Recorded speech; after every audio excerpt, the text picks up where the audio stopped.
The moment Evan Pierce pulled that 7-year-old boy from the raging floodwater on Maple Avenue, he had no idea he was saving the son of the woman who once destroyed his career. Claire Dalton, his former boss, the architect of his downfall, would come running through that storm barefoot and desperate, only to freeze when she recognized the man holding her child. 5 years of silence, one flooded street, and a secret that had been drowning them both. Stay with me until the end of this story and comment what city you're watching from so I can see how far this tale has traveled. The rain didn't start as rain. It started as a whisper. A few drops tapping against Evan Pierce's windshield as he merged onto Highway 47, his delivery truck loaded with 73 packages that needed to be delivered before nightfall. The sky had been threatening all afternoon, that peculiar greenish gray that made people in the Midwest check their weather apps and text their kids to come home early. But Evan had learned not to worry about things he couldn't control. Weather was weather. Bills were bills.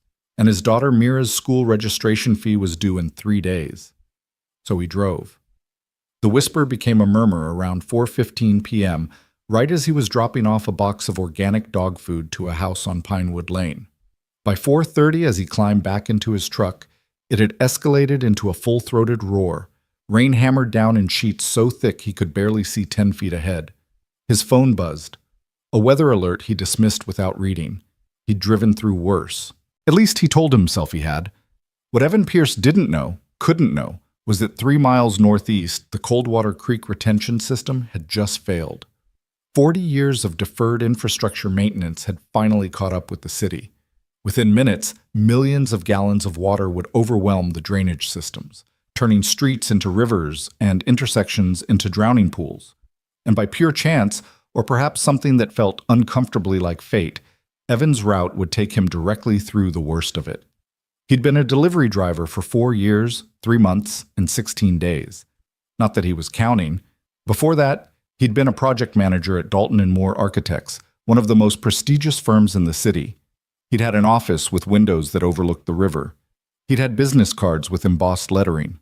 He'd had a future that felt solid, the kind that let you sleep at night without calculating whether you could afford both electricity and groceries. Then he'd had nothing. The memory still came at him sometimes when he wasn't prepared for it. Claire Dalton's face across her mahogany desk, the way she couldn't quite meet his eyes as she slid the severance paperwork toward him. "It's not personal, Evan. The firm is restructuring. We have to make cuts." Her voice had been so carefully neutral, so professionally distant, that he'd almost believed she felt nothing.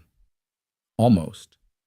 He'd wanted to tell her the truth that day, wanted to explain that the mistake that had nearly cost the firm the Riverside Plaza project, the one that made him such an easy target for layoffs, hadn't been his mistake at all. But he'd looked at her pale face, at the shadows under her eyes that makeup couldn't quite hide, and he'd kept his mouth shut. Some secrets were heavier than others. Some debts couldn't be repaid with words. So he'd signed the papers, packed his desk into a cardboard box that had once held reams of printer paper, and walked out of that building for the last time. His wife had left 6 months later. "I didn't sign up for this," she'd said, gesturing vaguely at their suddenly smaller apartment, at his delivery uniform hanging by the door, at the life that had shrunk to fit their diminished circumstances. She'd taken the car, half the furniture, and her absence, though painful, had felt almost like relief. Mira, his 8-year-old daughter, had been the one good thing he'd managed not to break. She didn't care that they'd moved to a 2-bedroom apartment in a building where the elevator worked maybe half the time. She didn't complain when dinner was pasta 4 nights a week. She just hugged him extra tight on the nights when she sensed his exhaustion went deeper than tired muscles, and she drew him pictures that he taped to every available wall, explosions of color that made their small space feel less like failure.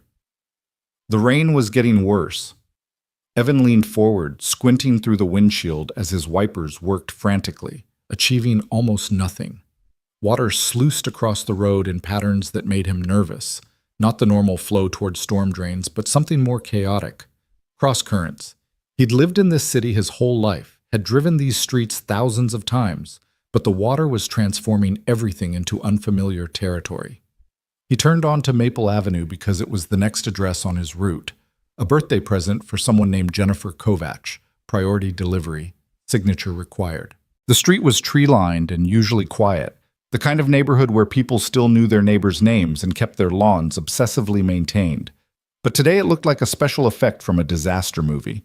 Water rushed down both sides of the street in churning currents that had already swallowed the curbs and were creeping toward the houses. A trash can tumbled past like it weighed nothing. Papers and leaves and things Evan couldn't identify swirled in muddy whirlpools around the storm drains that had clearly given up even pretending to function. He should turn around. He knew he should turn around, but the Kovacs house was right there, number 847, third house on the left. And if he turned around now, he'd have to come back tomorrow, which would throw off his whole schedule, which would mean angry calls from the dispatch office, which would mean he was so tired of the cascade of small failures that seemed to define his life now. Evan put the truck in low gear and eased forward. The water was deeper than it looked. He felt it grab at his tires, felt the vehicle want to drift sideways. His hands tightened on the wheel. Just get to the house, drop the package, get out. Simple. He was halfway down the block when he saw the boy. At first it was just movement in his peripheral vision, something small and wrong in a landscape that was already all wrong. His brain took a second to process what his eyes were seeing. A child, maybe 7 years old, wearing a red raincoat that had come unzipped and was billowing behind him like a broken wing.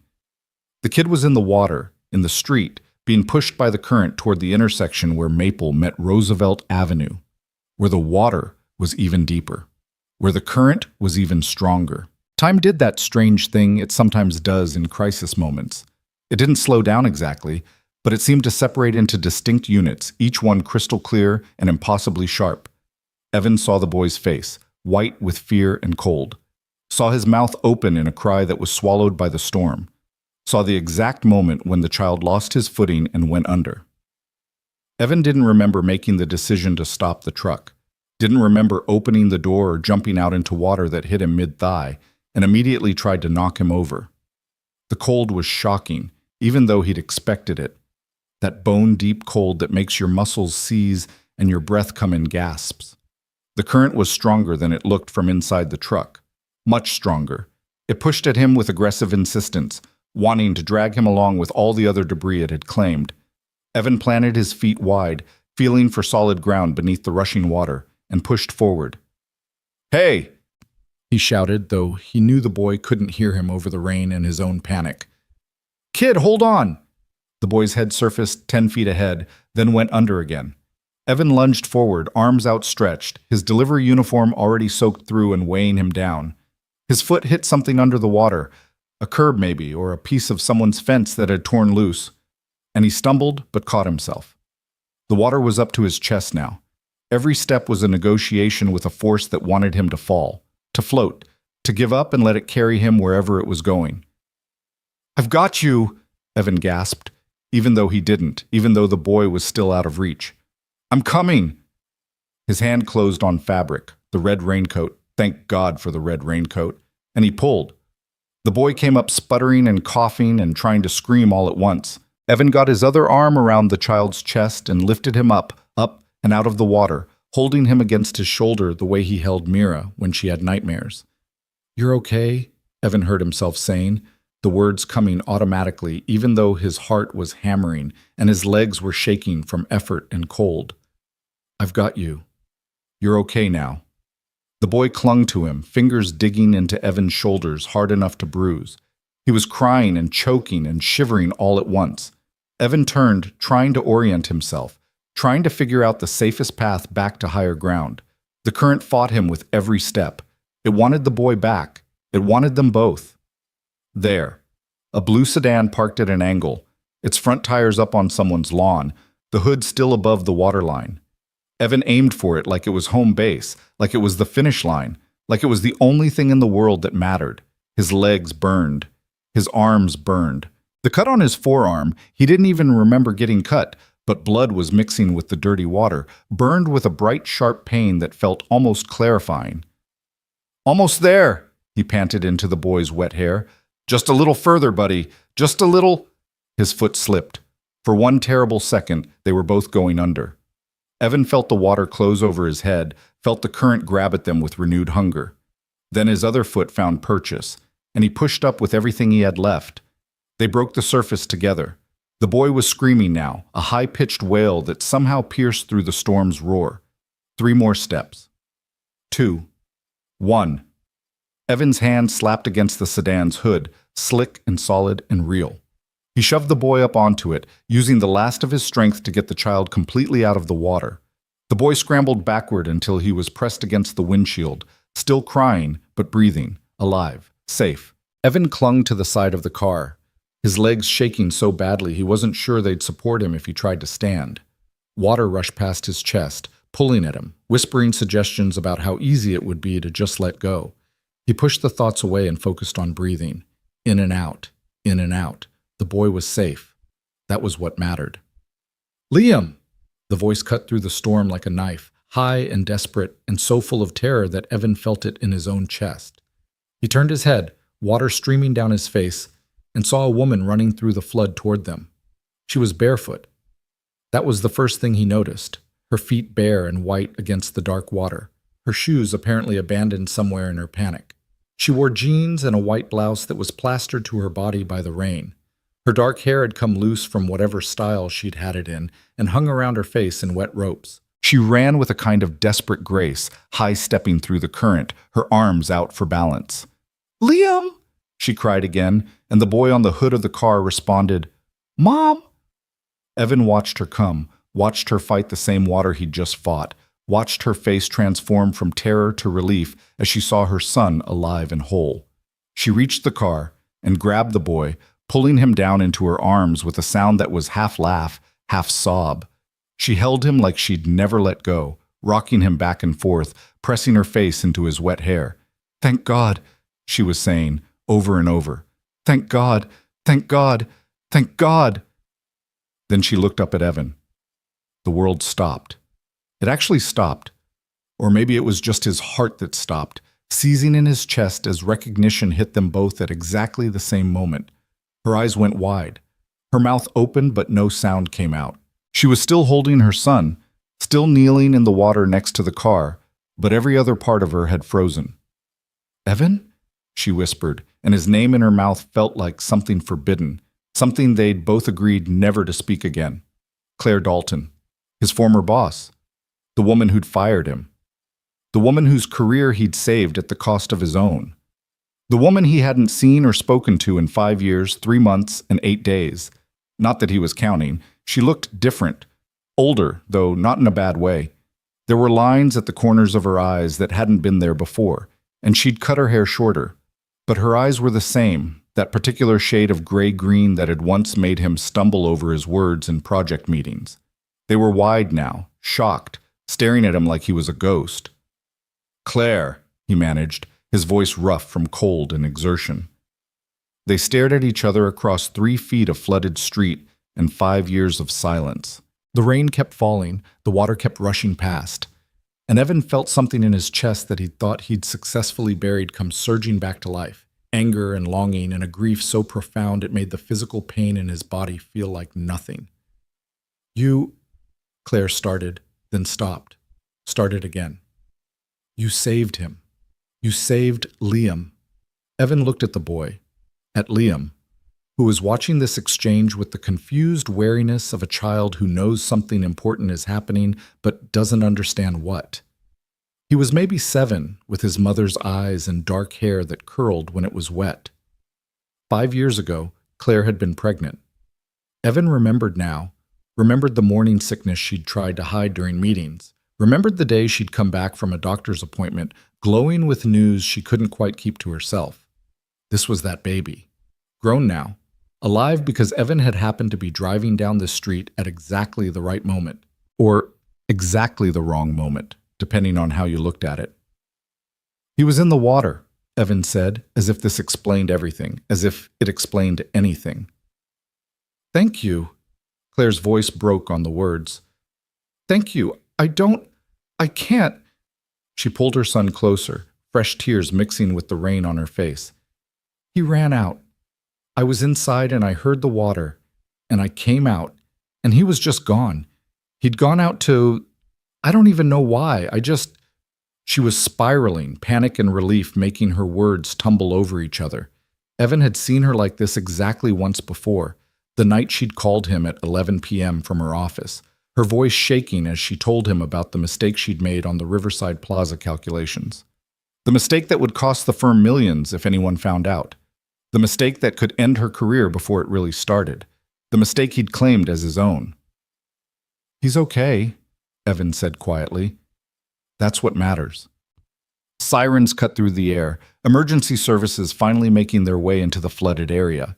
An ambulance appeared at the top of the street, its lights painting everything in alternating red and white. Behind it came a fire truck, and behind that, police cars. Claire stood up, still holding Liam, and Evan saw her legs shake. She was running on adrenaline, same as him, and it was going to run out soon. He pushed himself away from the car, his own legs barely supporting him, and started to back away. "Wait," Claire said. "Evan, wait!" "The paramedics can check him out," Evan said, still moving backward through the water. Away from her, away from this moment that felt too big, too complicated, too dangerous. Make sure he didn't inhale too much water. He should be fine, but you're bleeding. Evan glanced down at his arm. The cut was deeper than he'd thought, a ragged gash just below his elbow where something sharp had caught him. Blood ran down his forearm in pink streams, diluted by the rain and floodwater. It hurt now that he was paying attention to it. "It's fine," he said. "It's not fine. You need—" Claire shifted Liam to one hip, reaching toward Evan with her free hand. "Come with us. The ambulance can—" "No." The word came out harder than he'd meant it to. He saw her flinch and hated himself for it, but he didn't take it back. "I need to get back to my truck. I have deliveries." It was the stupidest thing he could have said. They both knew it. His truck was probably flooded by now anyway, half the packages ruined, his job probably forfeit.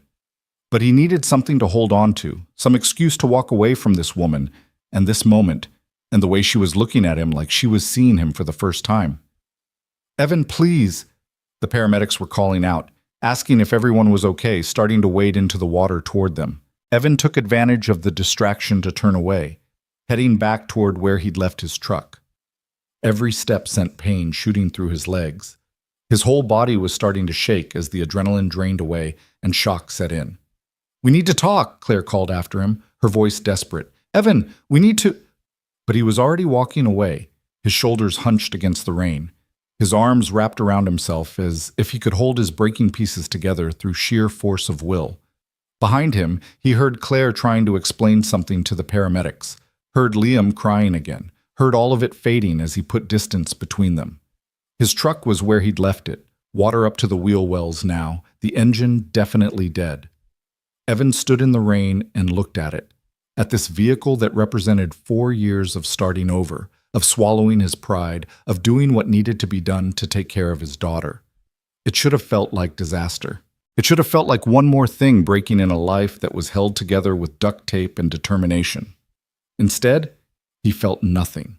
Nothing but cold and pain and a strange, hollow emptiness where all his emotions should have been.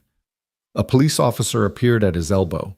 Sir, are you all right? Do you need medical attention?" Evan looked at him, young guy, maybe 25, with the earnest concern of someone who still believed he could help everyone. "I'm fine," Evan said automatically. Then, because he could see the officer looking at his arm, at the blood still flowing, "Just a cut. It looks worse than it is." "You should really let the paramedics—" "I said I'm fine." The officer's face shifted from concern to professional assessment. "Is this your vehicle, sir?" "Yeah." "I'm afraid you're going to need to have it towed. The street won't be clear for several hours, maybe not until tomorrow. Is there someone you can call?" Evan almost laughed. Someone he could call. Right. He pulled out his phone, waterlogged, screen flickering, probably dead within the hour, and stared at it. His contact list was depressingly short. Emergency contacts, Mira's school, his supervisor at work, the food delivery place they ordered from on Fridays when he was too exhausted to cook. "Yeah," he said, "I'll call someone." The officer nodded, already moving away to help with the next crisis. Everyone had somewhere to be, something urgent that needed handling. Evan stood in the rain next to his dead truck and tried to figure out what happened next. He needed to get home. Needed to check on Mira. She was with Mrs. Chen from downstairs, safe and warm, but she'd worry when he didn't show up on time. Needed to figure out how to explain to his supervisor why he'd abandoned an entire truck full of packages in the middle of a flood. Needed to forget the look on Claire Dalton's face when she'd recognized him. "Evan!" He turned, and there she was again, coming back through the water toward him. Someone had given her a blanket, red, emergency bright, that she'd wrapped around both herself and Liam. The boy was clinging to her, but he looked calmer now, the terror fading into exhaustion. "I told you," Evan started, but she cut him off. "I know what you told me, but you don't get to save my son's life and then just disappear. You don't—" Her voice caught. "Evan, please, 5 minutes. Just give me 5 minutes." He should say no. Every instinct he had told him to say no, to walk away, to protect himself from whatever was about to happen. But he was so tired. Tired of walking away, tired of protecting himself, tired of the careful distance he'd built between who he used to be and who he was now. 5 minutes, he heard himself say. Claire's shoulders sagged with relief. She adjusted her grip on Liam, who was watching Evan with that open curiosity children had before they learned to hide their interest. "Is that him?" the boy asked his mother in a whisper that wasn't really a whisper at all. "Is that the man who saved me?" "Yes, baby," Claire said softly. "That's him." They stood there in the middle of the flooded street, the three of them, while emergency vehicles moved around them and the rain began, finally, to ease up. Evan could see individual drops now, instead of just sheets of water. The storm was passing. It would all be over soon. "I didn't know you had a son," Evan said, which was a stupid thing to say because of course he hadn't known. They hadn't spoken in 5 years. She could have had 3 more children and a house full of foster dogs and a complete career change, and he wouldn't have known any of it. "He turned 7 in March," Claire said. She looked down at the boy, and something in her face softened. "He's everything." Evan understood that. Mira was everything to him too. The only thing that had made any of the last 5 years bearable. "You shouldn't be out here," Claire continued, looking at his arm again. "You're injured and you're going into shock. I live just 2 blocks from here. Come back to the house, at least until the water goes down. You can get warm, clean up that cut, and then—" "No." Evan shook his head. "I appreciate the offer, but it's not an offer. It's the least I can do after what you just did. Please, Evan, I'm not asking—" She stopped, started over. 5 years ago, I made a choice that I've regretted every single day since. I don't expect forgiveness. I don't expect anything. But I'm asking you to let me say thank you properly. That's all."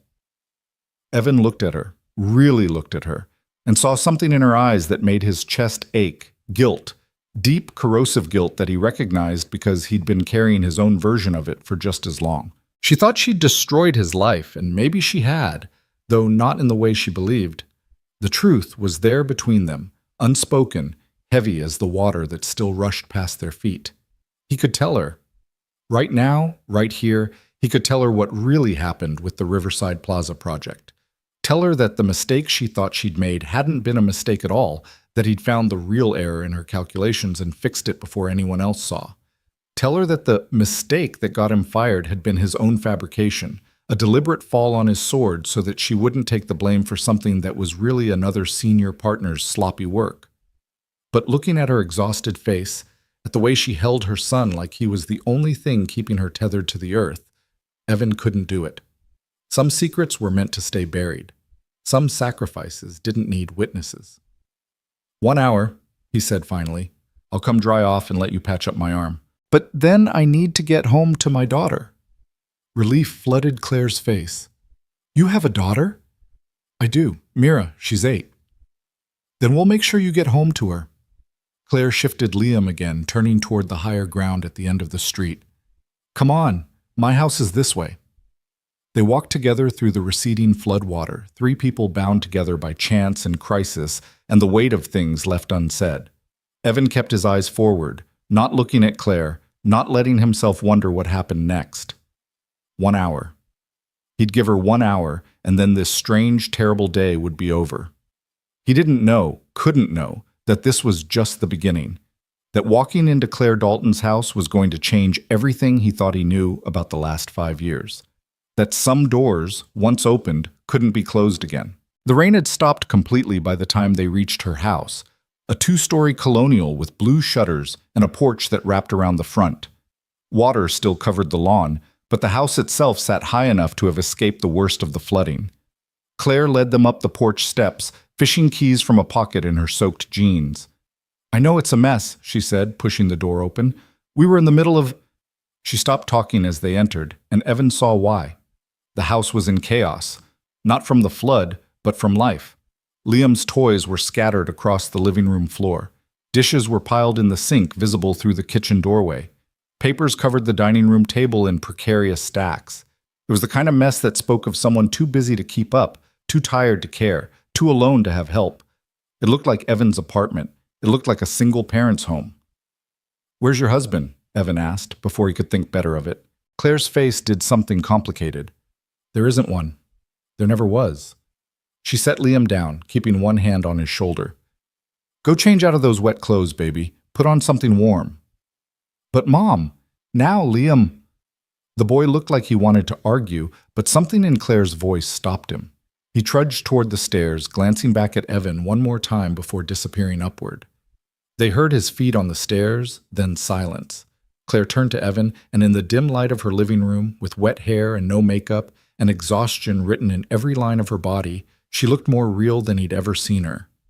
More human. Less like the polished executive who'd sat across from him in that mahogany-lined office, and more like someone who was just trying to survive one day at a time. "I should get you a towel," she said, "and the first aid kit. Sit. Anywhere is fine." She disappeared into another room, leaving Evan standing in her entryway, dripping on her hardwood floors, trying to figure out how his life had become so impossibly strange. 3 hours ago, he'd been worried about making his delivery quota. Now he was standing in his former boss's house, bleeding on her floor, trying not to think about all the ways this could go wrong. Claire came back with an armful of towels and a white plastic box with a red cross on it. "Bathroom's down the hall if you want to change, but I don't have anything that would fit you. I could throw your clothes in the dryer while we—" "This is fine," Evan said, taking one of the towels and rubbing it roughly over his hair. "Really? Your arm? I can do it." "Evan?" She set the first aid kit on the coffee table and fixed him with a look he remembered from 100 project meetings, the one that said she was done negotiating. "Sit down and let me help, please." So he sat, and she knelt beside him on the couch, carefully rolling up his soaked sleeve to expose the gash on his forearm. It was uglier than he'd thought, deep enough that it was probably going to need stitches, though he had no idea how he was going to afford an ER visit right now. "This needs more than just bandaging," Claire said quietly, echoing his thoughts. "You should go to the hospital." "Can't afford it." The words hung between them, simple and brutal. Claire's hand stilled on his arm. She didn't look up at him, but he saw her throat work as she swallowed. "I'm sorry," she whispered. "Evan, I'm so—" "Don't." He pulled his arm back, started to stand up. "I told you I don't want—" "You took the fall for me." The words burst out of her like they'd been held back too long, under too much pressure. 5 years ago, the Riverside Plaza project. That wasn't your mistake. I know it wasn't. I've known for years, but I couldn't. Evan froze. The world tilted sideways. "How long have you known?" he asked, his voice barely a whisper. Claire finally looked up at him, and her eyes were bright with unshed tears. "Since about a month after you left. I found the original files, found the notes in your handwriting where you'd caught the real error. Marcus Chen's calculations were wrong, not mine. You fixed it, covered it up, and then when the firm needed someone to blame for the delayed timeline, you volunteered yourself. You let them think you were incompetent when really—" She stopped, pressing her hands against her eyes. "Why didn't you say anything?" Evan asked. "Why didn't you tell them the truth?" "Because by the time I figured it out, you were already gone. And Marcus Chen was a senior partner who could destroy my career with a word. I was pregnant, Evan, alone and pregnant and barely holding on to my job. I tried to find you, to explain to—" Her voice broke. "But you disappeared, changed your number. And I told myself you were probably fine, that you'd landed somewhere better, that you didn't want to hear from me anyway." Evan sat back down. His legs wouldn't hold him anymore. 5 years. She'd known for 5 years and said nothing. He'd been driving a delivery truck and eating ramen and watching his dreams evaporate while she'd known. "You should have told someone," he said. "I know." "You should have made it right." "I know." Tears were sliding down her face now. "But I was scared, and I was alone, and I chose wrong. I've been choosing wrong for 5 years, and then today—" She gestured helplessly at nothing.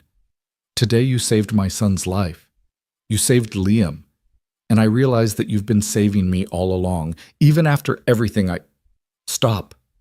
Evan couldn't listen to anymore, couldn't process the tangle of emotions rising in his chest, anger and vindication, and something that felt uncomfortably like relief. He'd carried that secret for so long, had convinced himself it didn't matter anymore, that the past was dead and buried.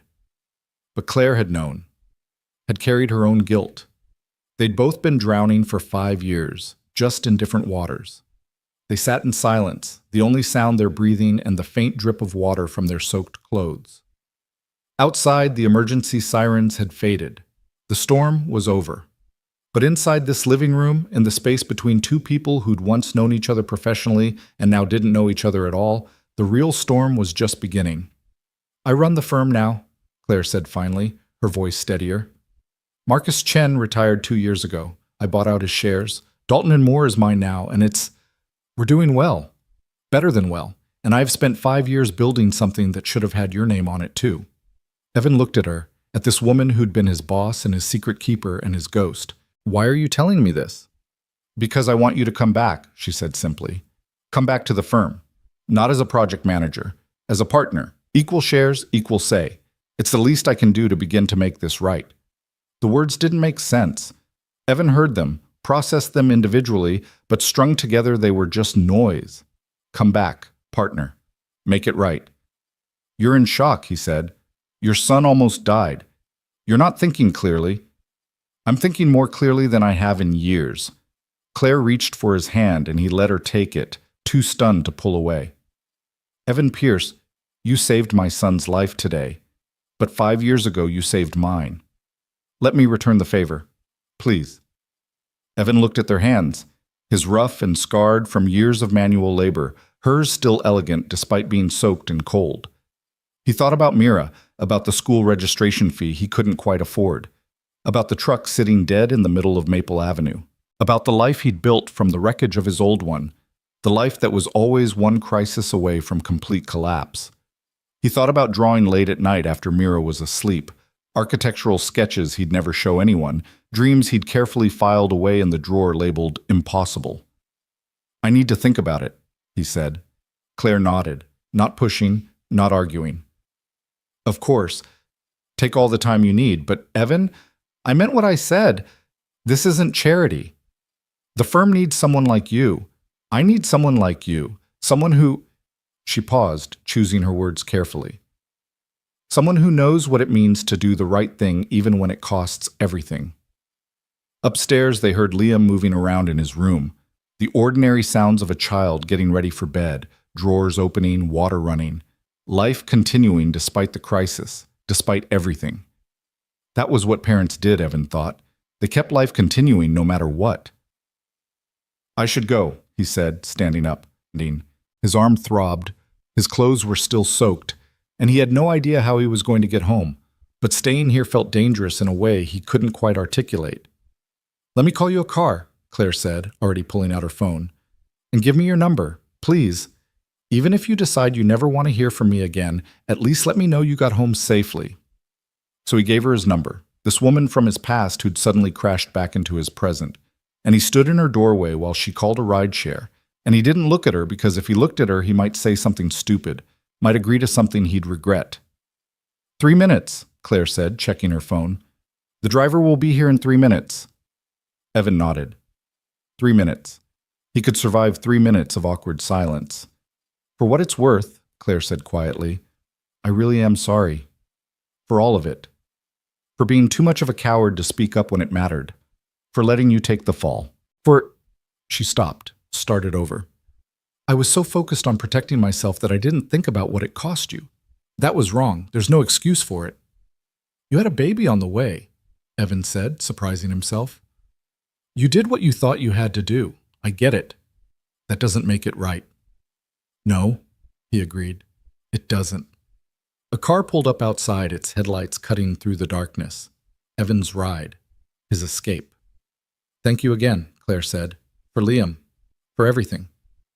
Evan opened the door, stepped out into air that smelled like rain and mud and new beginnings, whether he wanted them or not.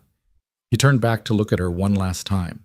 This woman who'd been so many things to him, who'd shaped his life in ways she couldn't possibly understand. I'll think about it, he said. The job. I'll think about it. Hope flared in Claire's eyes. That's all I'm asking. He walked to the car, got in, gave the driver his address. As they pulled away, he looked back at Claire's house, at the light spilling from the open door, at her silhouette framed in the doorway watching him go. And he wondered if maybe, just maybe, the flood had washed away more than just streets and storm drains. Maybe it had washed away the distance between two people who'd lost their way. Maybe it had cleared a path forward that neither of them could see yet. Or maybe he was just exhausted and bleeding and letting hope get the better of his common sense. The car turned the corner and Claire's house disappeared from view. Evan leaned his head against the window and closed his eyes. Tomorrow he'd wake up and deal with the consequences. The lost job, the destroyed truck, the impossible decision Claire had dropped in his lap. Tomorrow he'd figure out how to explain all this to Mira. But tonight, for just a few more minutes, he let himself exist in the space between the disaster and whatever came next. The space where anything still felt possible. Where second chances weren't just cruel jokes. Where a single dad who'd lost everything might still have a chance to find his way home. The apartment was dark when Evan finally made it home, except for the flickering blue light of the television in the living room. He pushed through the door, his wet clothes leaving a trail of water across the cheap linoleum, and found Mrs. Chen asleep on the couch with Mira curled against her side. They were watching some animated movie Evan didn't recognize. The volume turned low enough that it was just a murmur beneath the sound of Mrs. Chen's soft snoring. Mira's eyes opened first. She sat up slowly, careful not to disturb their neighbor, and her face went from sleepy to alarmed in the space of a heartbeat. Dad? Her voice was small and scared. What happened to you? Evan looked down at himself, still soaked, his sleeve torn and bloody despite the hasty bandaging Claire had managed before the car arrived, mud streaked across his jeans. He must look like he'd been in a war zone, which, in a way, he had been. I'm okay, baby, he said quietly, moving to the couch and kneeling beside her so they were at eye level. There was flooding downtown. I had to help someone, but I'm fine, just wet and tired. Mrs. Chen stirred, her eyes opening in that sudden, complete way elderly people seemed to master, 0 to fully alert in half a second. She took one look at Evan and made a soft sound of distress. Evan, you're hurt. What happened? Should I call? It's okay, Mrs. Chen, really. I just need to get cleaned up. Evan touched her arm gently, grateful as always for this 72-year-old woman who'd become their emergency contact, their backup parent, their safety net. Thank you for staying with Mira. I'm sorry I was so late. Late? Mrs. Chen waved this away like it was nothing, though Evan knew she had her own grandchildren to worry about, her own life to live. You think I worried about late? I worried about dead. The news, they showed the flooding, cars underwater, people trapped. I thought maybe you were... She stopped herself, glancing at Mira. But you're here now. That's what matters. Evan helped her gather her things, her knitting bag, her phone, her reading glasses that were always mysteriously lost and found. He walked her to the door, pressed 220s into her hand despite her protests, and promised he'd check in tomorrow to let her know he was really okay. Then it was just him and Mira in their small apartment, the silence heavy between them. You're bleeding, Mira said, her voice very small and very careful. She used that voice when she was trying to be brave, trying not to cry, trying to be older than 8 years old should require. Just a cut. It looks worse than it is. Evan sat down on the couch, and Mira immediately climbed into his lap, not caring that his clothes were wet and dirty. She wrapped her arms around his neck and pressed her face against his shoulder, and he felt her shake with the tears she'd been holding back. I thought something bad happened, she whispered into his shirt. Mrs. Chen kept saying you were fine, but the TV showed all that water and those cars, and I thought, hey, hey, look at me. Evan pulled back enough to cup her face in his hands, wiping away tears with his thumbs. I'm here. I'm okay. Nothing bad happened to me, I promise. But your arm is just a scratch. I've had worse from when you convinced me to learn to skateboard with you. Remember? He smiled, trying to coax one from her. Remember how I fell and scraped up my whole side? Mira managed a watery giggle. You were really bad at skateboarding. The worst, Evan agreed. Absolutely terrible. You're much better at pretty much everything than I am. This earned him a real smile, small but genuine. Mira leaned back against him, her head tucked under his chin, her breathing starting to even out. They sat like that for a long moment, just breathing together, being alive together, being okay together. Dad? Mira's voice was muffled against his chest. Did you really save someone? Evan thought about Liam, about those terrifying seconds when he wasn't sure he'd reach the boy in time, about the weight of a child in his arms, the desperate strength it took to fight the current, about Claire's face when she'd recognized him. Yeah, he said softly. I did. A little boy, about your age. He was in the floodwater and I pulled him out. Mira sat up to look at him, her eyes wide. Like a hero? No, baby, not like a hero, just like... Evan searched for the words. Just like what anyone would do. He needed help, and I was there, so I helped. That's what heroes do, Mira insisted with the absolute certainty of childhood. They help people who need it. That makes you a hero. Evan's chest ached. If only it were that simple. If only helping people automatically made you heroic instead of just tired and broke and bleeding on your couch. Come on, he said, lifting her off his lap and standing up with a groan that made everything hurt. You need to get to bed. School tomorrow. But Dad, it's only 8:30, and you have that math test you've been studying for. You need sleep. He guided her toward her bedroom, the smaller of the apartment's 2 rooms, the one whose walls were covered in her drawings and paintings and the glow-in-the-dark stars they'd put up together last summer. Brush your teeth. I'll come tuck you in after I change. Mira looked like she wanted to argue, but something in his face must have told her this wasn't the time. She trudged toward the bathroom, glancing back at him twice like she was afraid he might disappear if she looked away too long. Evan waited until he heard the water running, then made his way to his own room. It was barely big enough for a bed and a dresser, with a closet that was more of a suggestion than actual storage space.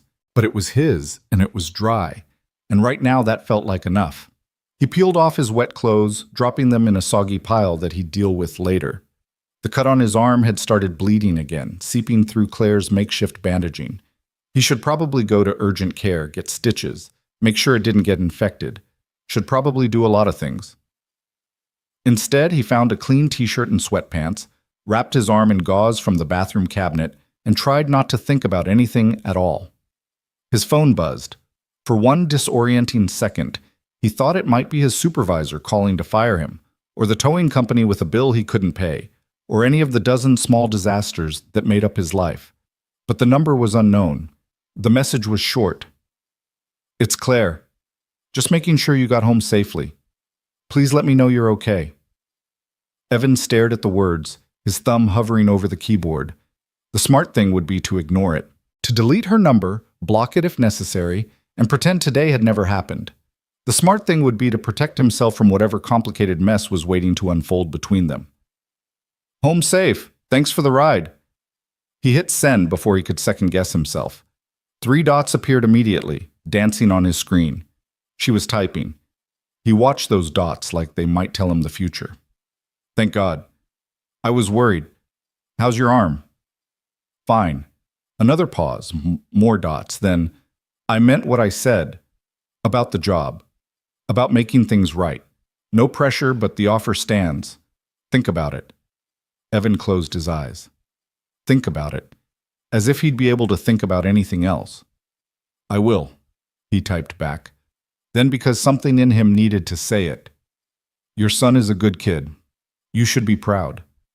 I am, and he's alive because of you. I won't forget that. We won't forget that. Evan turned off his phone before she could send anything else.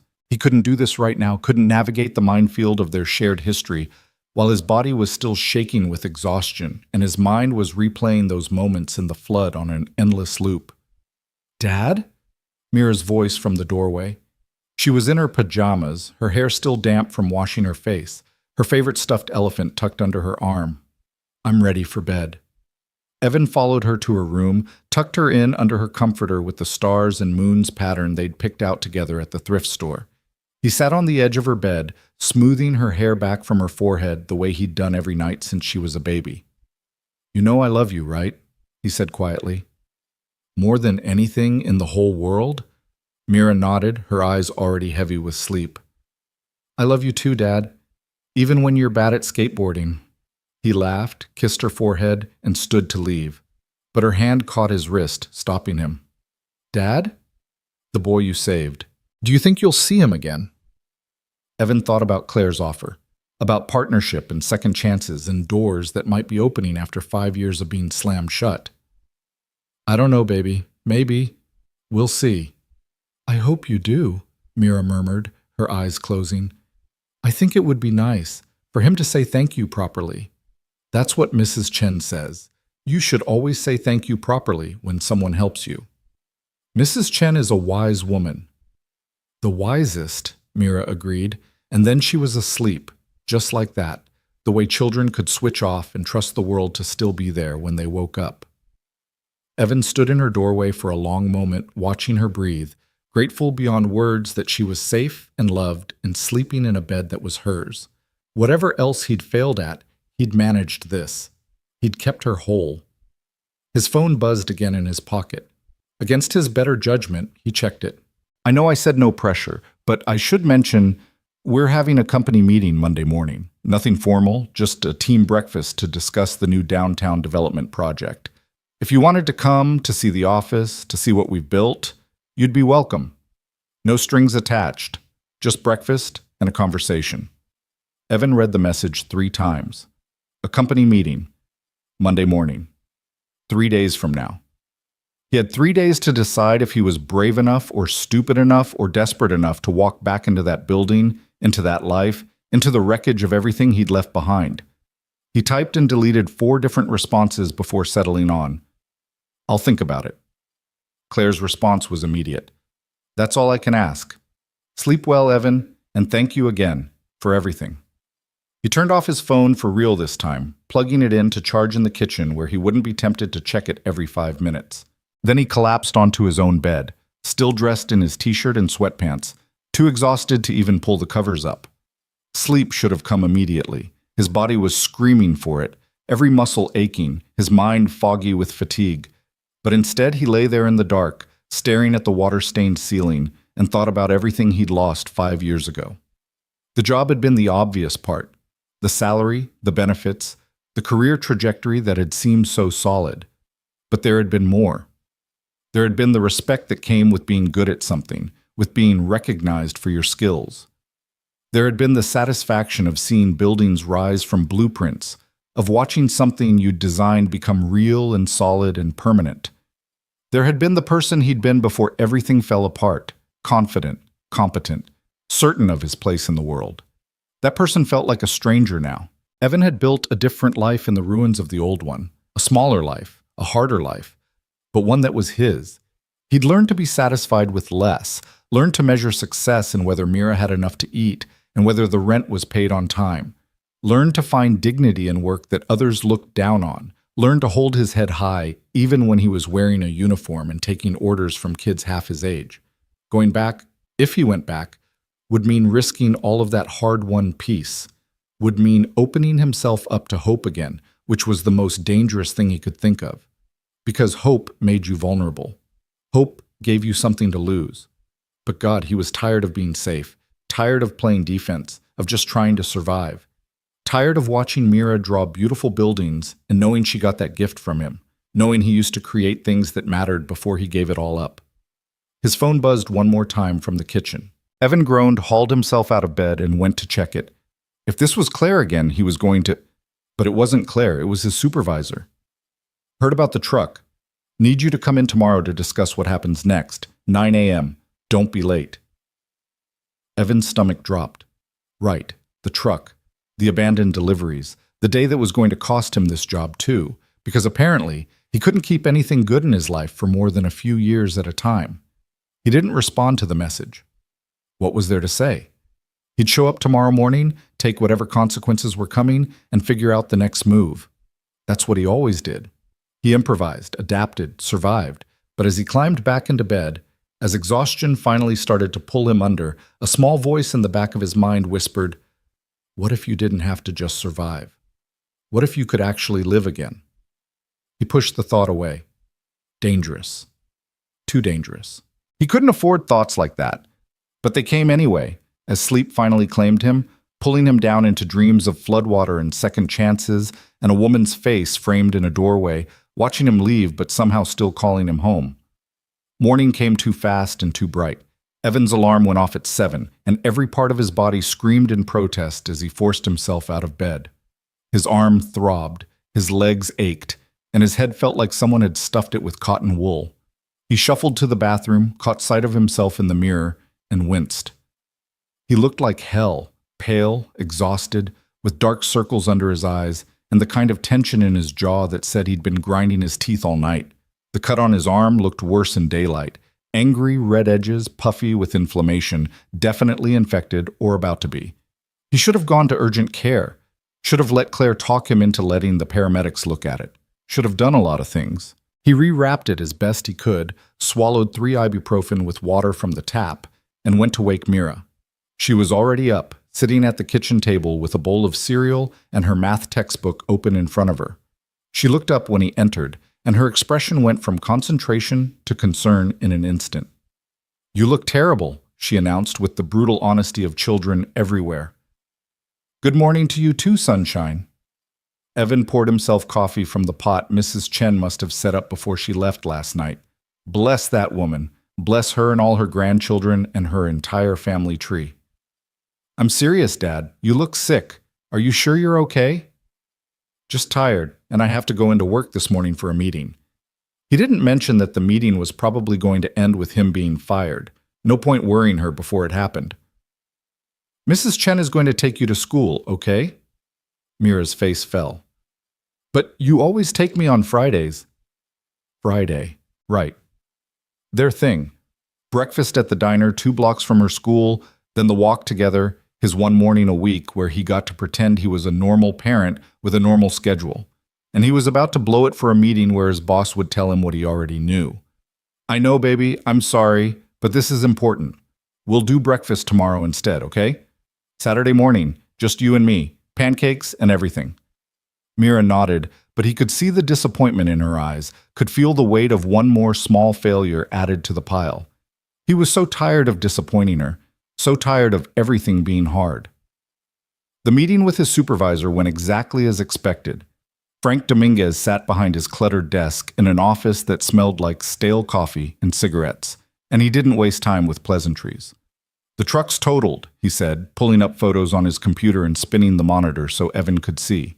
"Water damage to the engine, interior destroyed, and 73 packages either damaged or missing. That's about $12,000 in losses, Pierce." Evan's chest tightened. 12,000. He'd known it was bad, but seeing the number made it real, made it catastrophic. "I know," he said quietly. "I'm sorry. The flooding happened so fast and there was a kid in the water. Yeah, I heard about your hero moment." Frank's voice wasn't unkind, just tired, just done. "And look, I get it. You did what you had to do, but the company's policy is clear. You're responsible for the vehicle and its contents. They're going to want to recoup the losses." "I don't have $12,000. "Nobody has $12,000, Pierce. That's not the point. The point is—" Frank sighed, rubbing his face. "Look, I went to bat for you, told them about the kid, about the circumstances. Best I could do was get them to agree not to press charges if you resign. Clean break, no lawsuits, no debt collection. You walk away and they eat the loss as part of the storm damage insurance claim." Evan had known this was coming, but hearing it still felt like a punch to the gut. Resign, walk away, start over again, for what felt like the 100th time. "When?" he asked. "They want a letter by end of business today." "I'm sorry, man, really. You were a good driver. Never missed a day, never complained, always made your numbers. But corporate doesn't care about any of that. They just see the dollar signs. Evan nodded, stood up, shook Frank's hand even though the gesture felt hollow. Thanks for trying. What are you going to do? Frank asked as Evan reached the door. Evan thought about Claire's message, about the company meeting on Monday morning, about doors that might be opening just as this one slammed shut, about second chances and whether he was brave enough to reach for one. I don't know yet, he said honestly, but I'll figure it out. I always do. Outside, the day was bright and clear, the kind of perfect autumn morning that felt like mockery after the previous night's storm. The streets were still littered with debris, branches and trash and the detritus of broken lives scattered across the sidewalk. City workers were out with their trucks, cleaning up, making everything look normal again. Like the flood had never happened, like people's lives hadn't been turned upside down in the space of a few hours. Evan walked without direction, just needing to move, needing to think. His phone was heavy in his pocket.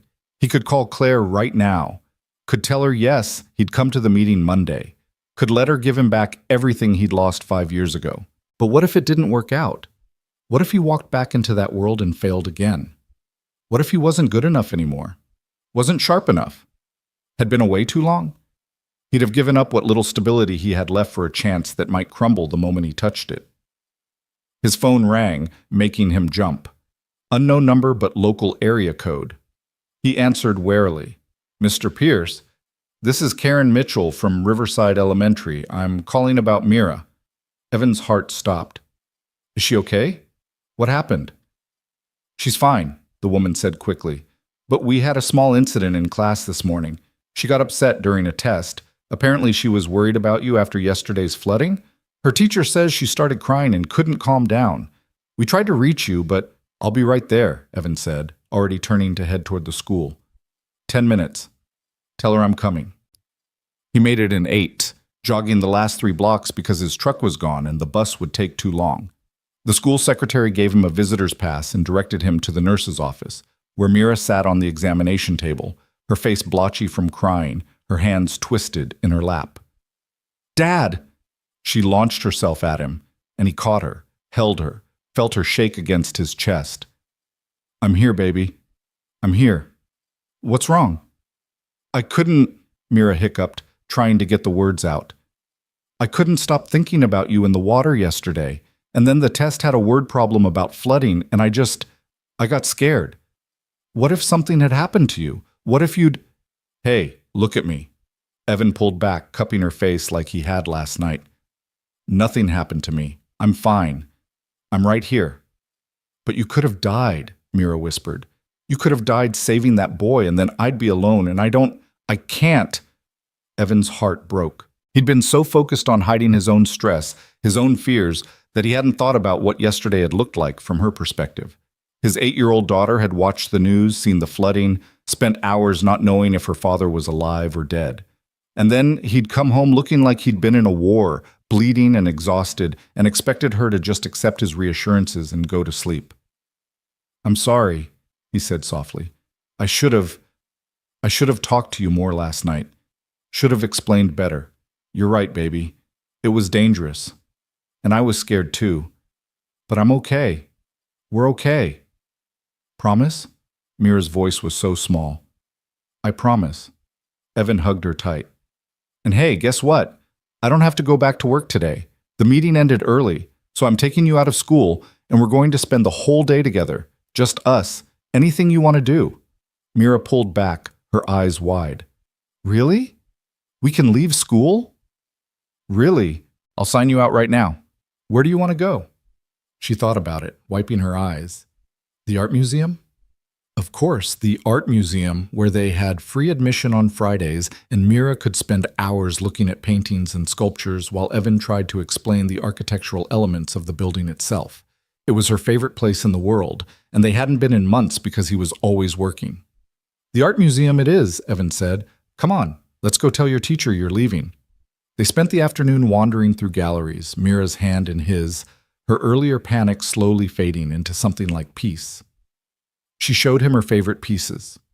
A bronze sculpture of a dancer in mid-leap, a landscape painting that she swore looked exactly like the park near their old house, an abstract piece that was just splashes of color but somehow made her happy. "I wish I could paint like that," she said, staring at the abstract piece with longing. "You can," Evan told her. "You're already amazing at art. You just need practice." "And lessons," Mira added. "Mrs. Davis, that's my art teacher. She says I have talent, but I need proper instruction to really develop it. But lessons are expensive, right?" Evan felt that familiar ache in his chest. "Yeah, baby, they are. But maybe," he stopped himself. He'd been about to say maybe someday, maybe when things got better, but those felt like empty promises. Lies he told to make her feel better that they both knew weren't true. "It's okay," Mira said, squeezing his hand. "I can still practice on my own. And you help me. That's better than lessons anyway." She was 8 years old and already learning to lower her expectations, to make peace with less than she deserved. Evan hated that, hated what his failures had taught her about the world. They stopped for lunch at the museum cafe, splurging on sandwiches and cookies, even though Evan knew he shouldn't be spending money he didn't have. But Mira needed this. They both needed this. A few hours where life wasn't hard, where they could just be together and happy and normal. "Dad?" Mira said through a mouthful of cookie. "Are we going to be okay? With money, I mean?" Evan's hand stilled on his coffee cup. "What makes you ask that?" "I heard you on the phone last night. You sounded worried. And you're home today when you're usually at work. And you look—" She gestured vaguely at him. "Stressed.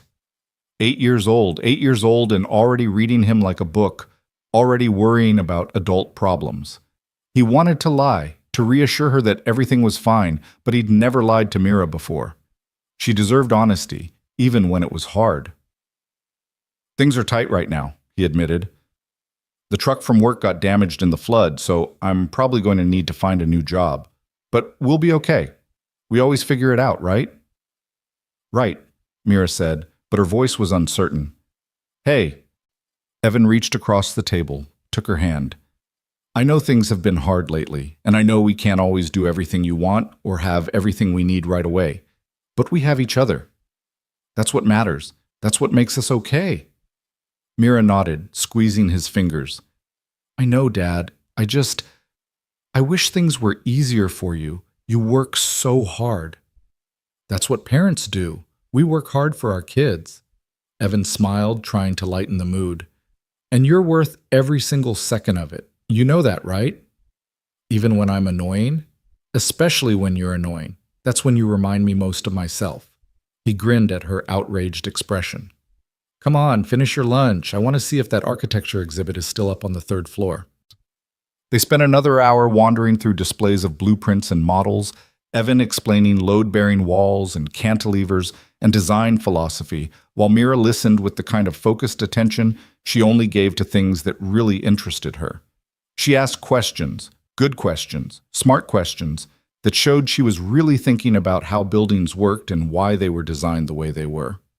"You'd be a good architect," Evan said as they studied a scale model of a famous building downtown. "Like you?" Mira looked up at him. "I was never an architect, just a project manager. I helped coordinate the work, made sure everything stayed on schedule and on budget." "But you wanted to be an architect, right? You have all those drawings at home." Evan was quiet for a moment. "Yeah," he said finally. "I did, but sometimes life takes you in different directions than you planned." "Do you think you'll ever go back to it?" Mira asked. "To architecture?" And there it was. The question that had been circling in his mind since last night, since Claire's offer, since the moment he'd recognized her in that flooded street. "Do you think you'll ever go back?" "I don't know," Evan said honestly. "Maybe, if the right opportunity came along." "I think you should," Mira said firmly. "You're always happiest when you're drawing buildings. You should do something that makes you happy." Out of the mouths of babes. Evan hugged his daughter, pressing a kiss to the top of her head. "When did you get so wise?" "I've always been wise. You just don't always notice." They left the museum as the afternoon light started to slant golden through the windows. Outside, the city had almost completely recovered from yesterday's storm. The streets dry, the debris mostly cleared, life moving forward like nothing had happened. But Evan knew better. The storm had changed things, had set something in motion that couldn't be undone. His phone buzzed as they walked toward the bus stop. A message from Claire. I don't want to pressure you, but I wanted you to know. I told the team about yesterday, about what you did. They all want to meet you. Evan, you have no idea how much respect people have for someone who'd risk their life for a stranger's child. Come Monday. Please. Even if you decide you don't want the job, at least let us thank you properly. Evan read the message twice, Mira peering over his arm, trying to see. Who's that? She asked. Remember the boy I saved yesterday? That's his mom. Oh, that's nice. What does she want? Evan looked at his daughter, at her bright eyes and her curious face and her complete faith that he would somehow figure everything out. He thought about the art lessons she deserved, about the apartment that was too small, about the life he wanted to give her versus the life he could actually provide. He thought about going back to that building, walking through those doors, seeing his name on business cards again. He thought about the risk, the potential for failure, the way hope could break you worse than anything. But he also thought about Mira's words. You should do something that makes you happy. She wants me to come to a meeting on Monday, Evan said. At her company. She offered me a job. Mira's face lit up. Really? That's amazing. Are you going to take it? I don't know yet. It's complicated. Why? How did you explain 5 years of complicated history to an 8-year-old? How did you explain pride and fear and the weight of secrets kept too long? Because I used to work there, Evan said carefully. A long time ago, before you really remember. And I left under not great circumstances. Going back would be hard. Mira was quiet for a moment, thinking. Then she said, Mrs. Chen has a saying. She told it to me once when I was scared about trying out for the school play. She said, the only way to see if a door is locked is to try the handle. Evan stared at his daughter. That's pretty wise. I told you I'm wise. Mira grinned at him. So, are you going to try the handle, Dad? The bus was coming down the street toward them. Evan watched it approach, thinking about doors and handles, and whether he was brave enough to reach for one. Behind him, the art museum stood solid and beautiful, a building designed by someone who dared to imagine something new. Ahead of him, the bus that would take them back to their small apartment, their small life, their small safety. And in his pocket, his phone, heavy with possibility and terror, in equal measure. Yeah, Evan said, surprising himself. Yeah, I think I am. He pulled out his phone and typed a response before he could second-guess himself. I'll be there Monday morning. Thank you for the opportunity. But Claire's response came almost immediately. Thank you for giving us a chance. On 9 a.m., I'll meet you in the lobby. And Evan, whatever happens, I'm glad you're coming. The bus pulled up, its doors opening with a pneumatic hiss. Evan and Mira climbed aboard, found seats near the back, and settled in for the ride home. Mira leaned against him, tired from their day, content in the way children could be when they knew their parent was okay. And Evan watched the city slide past the windows.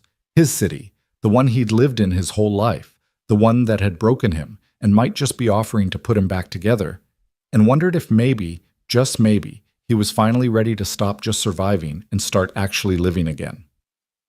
Monday morning was 3 days away. 3 days to prepare himself, to figure out what to say, to decide who he was going to be when he walked through those doors. 3 days to try the handle and see if it would open. Or if it would stay locked, leaving him outside in the cold, still searching for a way home. The weekend passed in a blur of nervous energy and second-guessing. Saturday morning, Evan kept his promise and took Mira to the diner for pancakes, but he barely tasted his food. His mind was already at Monday, already walking through those doors, already facing Claire and whatever complicated emotions came with her. Mira noticed, of course. She always noticed. You're doing that thing again, she said, pouring too much syrup on her pancakes. What thing? That thing where you're here but not really here. Like your body is at the table but your brain is somewhere else. She pointed her fork at him accusingly. You've been doing it all morning. Evan forced himself to focus, to be present. Sorry, baby. I'm just thinking about Monday. The job interview? It's not really an interview, more like, he struggled to find the right words, more like a conversation about possibilities. Are you scared? Mira asked, with that directness children had before the world taught them to dance around uncomfortable truths. Was he scared? Terrified. Absolutely terrified. But he couldn't tell her that, couldn't let her see how much this was shaking him. A little nervous, he admitted. It's been a long time since I worked in an office. I'm not sure I remember how. I bet it's like riding a bike, Mira said confidently. You never really forget. Evan wished he had her certainty. He spent the rest of Saturday trying to distract himself with normal weekend things, laundry, grocery shopping with the last of his paycheck, helping Mira with a school project about the solar system.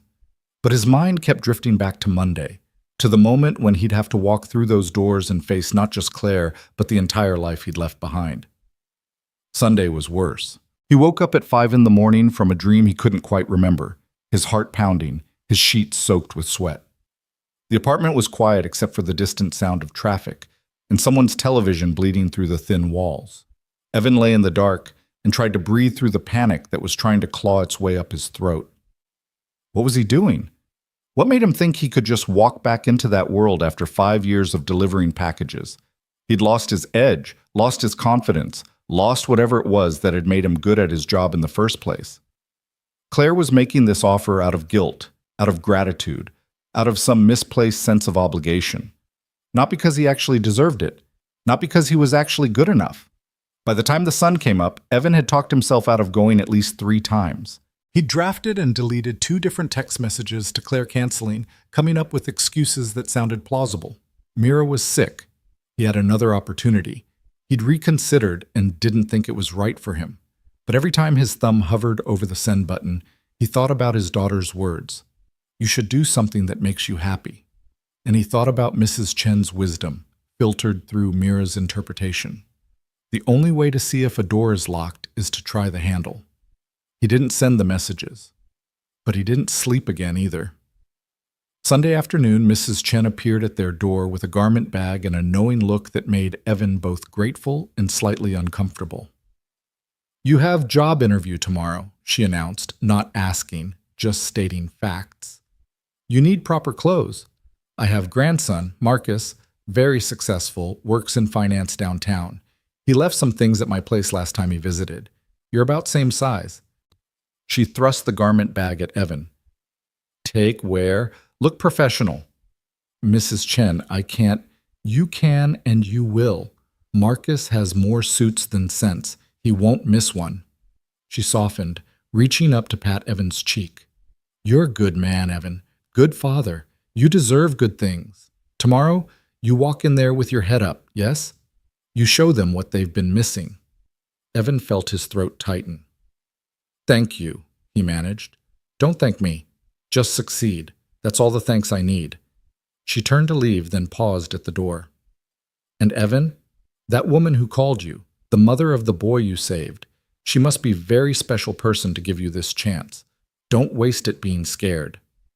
After she left, Evan unzipped the garment bag. Inside was a charcoal gray suit, pressed and perfect, with a white dress shirt and a navy tie. He tried it on in his bedroom, standing in front of the mirror that hung on the back of his door, and barely recognized himself. The suit fit almost perfectly. A little loose in the shoulders maybe, but nothing that would be noticeable.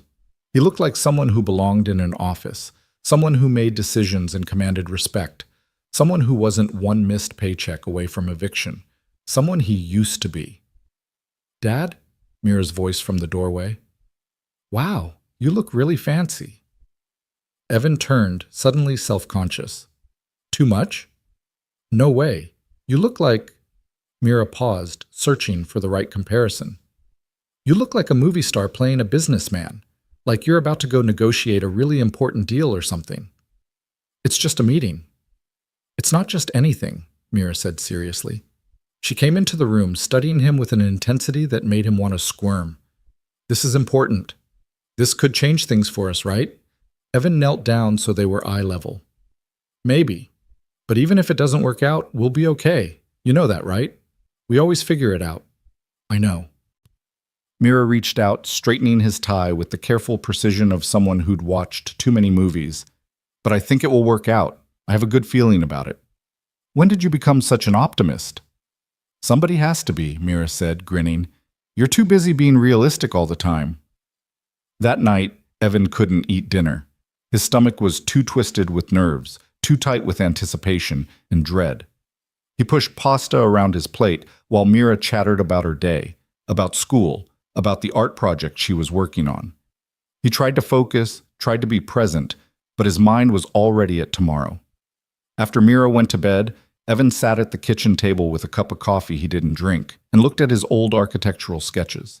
He'd pulled them out of the drawer where he kept them hidden, all those drawings he'd done late at night when he couldn't sleep, when his hands needed something to do and his mind needed somewhere to go. Buildings that didn't exist, designs that would never be built, dreams that were supposed to stay dreams. Some of them were good, really good. Even with his untrained eye, even after 5 years away from the industry, he could see that. They had vision, creativity, the kind of innovative thinking that separated adequate architecture from something special. He'd drawn these on scrap paper, on the backs of delivery receipts, on whatever he could find during breaks and lunch hours. Stolen moments of creation in a life that was otherwise just about survival. What if Claire was right? What if he did still have something to offer? What if these 5 years hadn't just been about losing things, but about learning things, about resilience and determination, and what really mattered? Or what if he was deluding himself, seeing potential that wasn't really there, setting himself up for another devastating failure? Evan gathered up the sketches and put them back in the drawer. Tomorrow would answer all these questions. Tomorrow he'd find out if the door was locked or if it would open. Tomorrow he'd discover whether second chances were real or just another cruel joke the universe liked to play on people desperate enough to hope. He went to bed but didn't sleep. Every time he closed his eyes, he saw Claire's face in the rain, heard her voice saying his name like a revelation and an apology all at once. He saw Liam's frightened eyes, felt the weight of the boy in his arms. He saw the office he used to have, the desk that used to be his, the life that used to be possible before everything fell apart. At 4 a.m, he gave up on sleep and got up to make coffee. The apartment was dark and quiet, except for the hum of the ancient refrigerator and the sound of his own breathing. Evan stood at the kitchen window looking out at the city waking up. Lights coming on in windows, early commuters already on the streets, the world getting ready for another Monday morning like it was just another day. But it wasn't just another day. Not for him. Today was the day he stopped running from his past and finally turned to face it. Today was the day he either reclaimed his life or learned to let it go for good. The sun rose slowly, painting the sky in shades of pink and orange that seemed almost too beautiful for how nervous Evan felt. He showered, shaved carefully, got dressed in Mrs. Chen's grandson's suit. The shirt felt stiff and foreign after years of wearing delivery uniforms and t-shirts. The tie felt like a noose. But when he looked in the mirror, he saw someone who looked capable, someone who looked professional, someone who might actually have a shot at this. Mira appeared in his doorway at 7, already dressed for school, her backpack ready. "You left the coffee pot on," she said. "I turned it off." "Thanks, baby." Evan adjusted his tie for the 5th time. "How do I look?" "Like you're going to knock 'em dead," Mira said, using a phrase she'd definitely picked up from Mrs. Chen. She came over and hugged him tight around the waist. "Good luck, Dad. Not that you need it. You're going to be amazing." "I love you. You know that, right?" "I know, and I love you too. Now go show them what you've got." Mrs. Chen was waiting in the hallway to take Mira to school. She looked Evan up and down, nodded her approval, and shooed them both out the door. "Go. Be successful. I want to hear good news when you get home." The bus ride downtown felt surreal. Evan sat among other commuters in their business clothes, carrying their briefcases and coffee cups, absorbed in their phones or newspapers. He'd watched people like this for years from his delivery truck, had envied their normal lives, their office jobs, their apparent certainty about where they were going and why. Now he was one of them, at least superficially. Inside, he felt like an imposter, a delivery driver playing dress-up, a fraud who'd be exposed the moment he opened his mouth. The building looked exactly the same. 10 stories of glass and steel on the corner of 5th and Morrison, with Dalton and Moore Architects spelled out in brushed metal letters above the entrance. Evan stood across the street, staring at it, his heart hammering so hard he could feel it in his throat. 5 years. It had been 5 years since he'd last walked through those doors carrying a cardboard box with his belongings, trying to hold his head high while his career crumbled around him.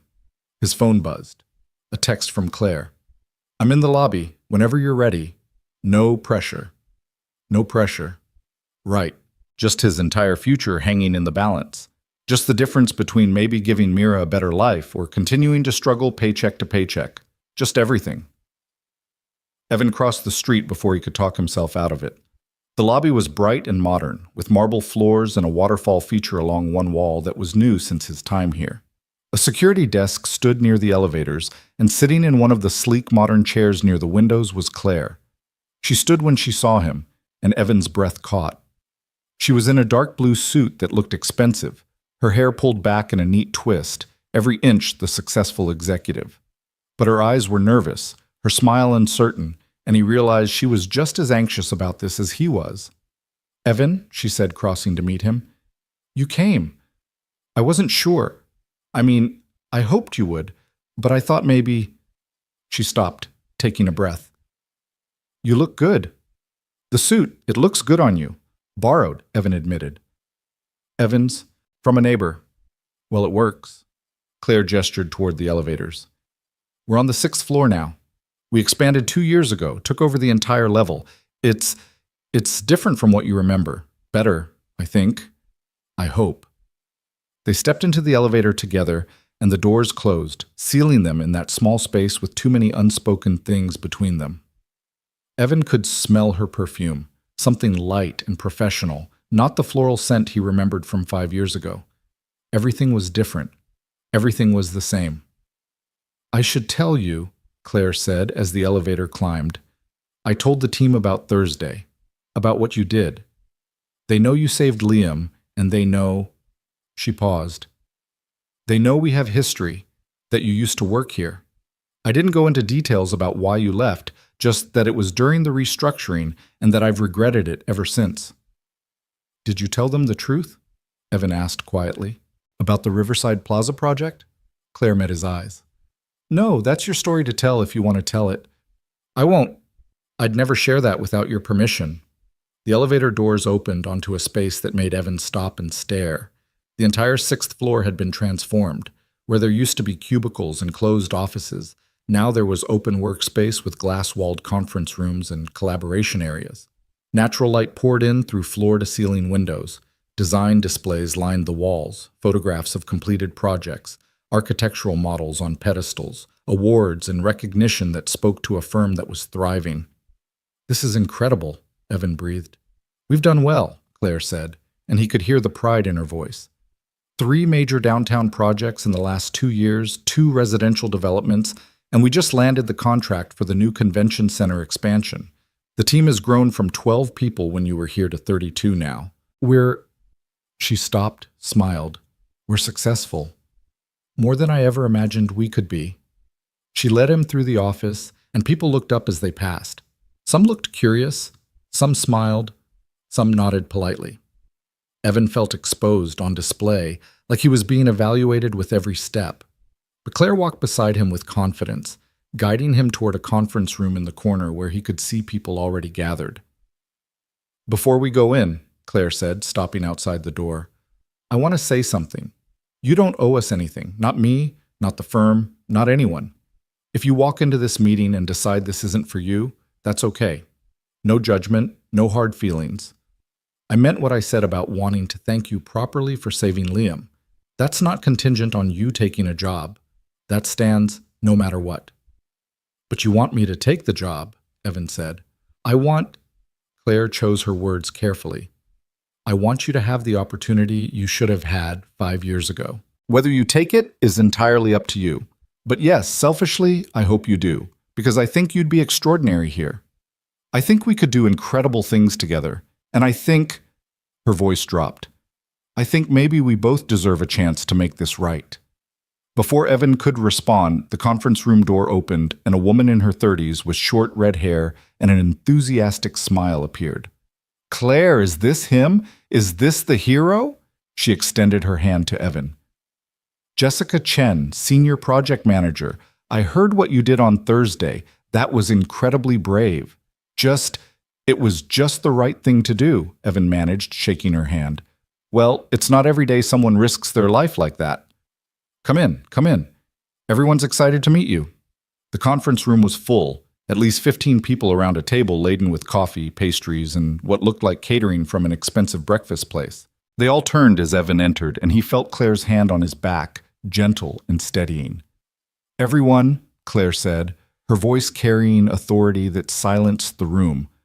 "This is Evan Pierce. As I mentioned, he's someone very important to me and to this firm.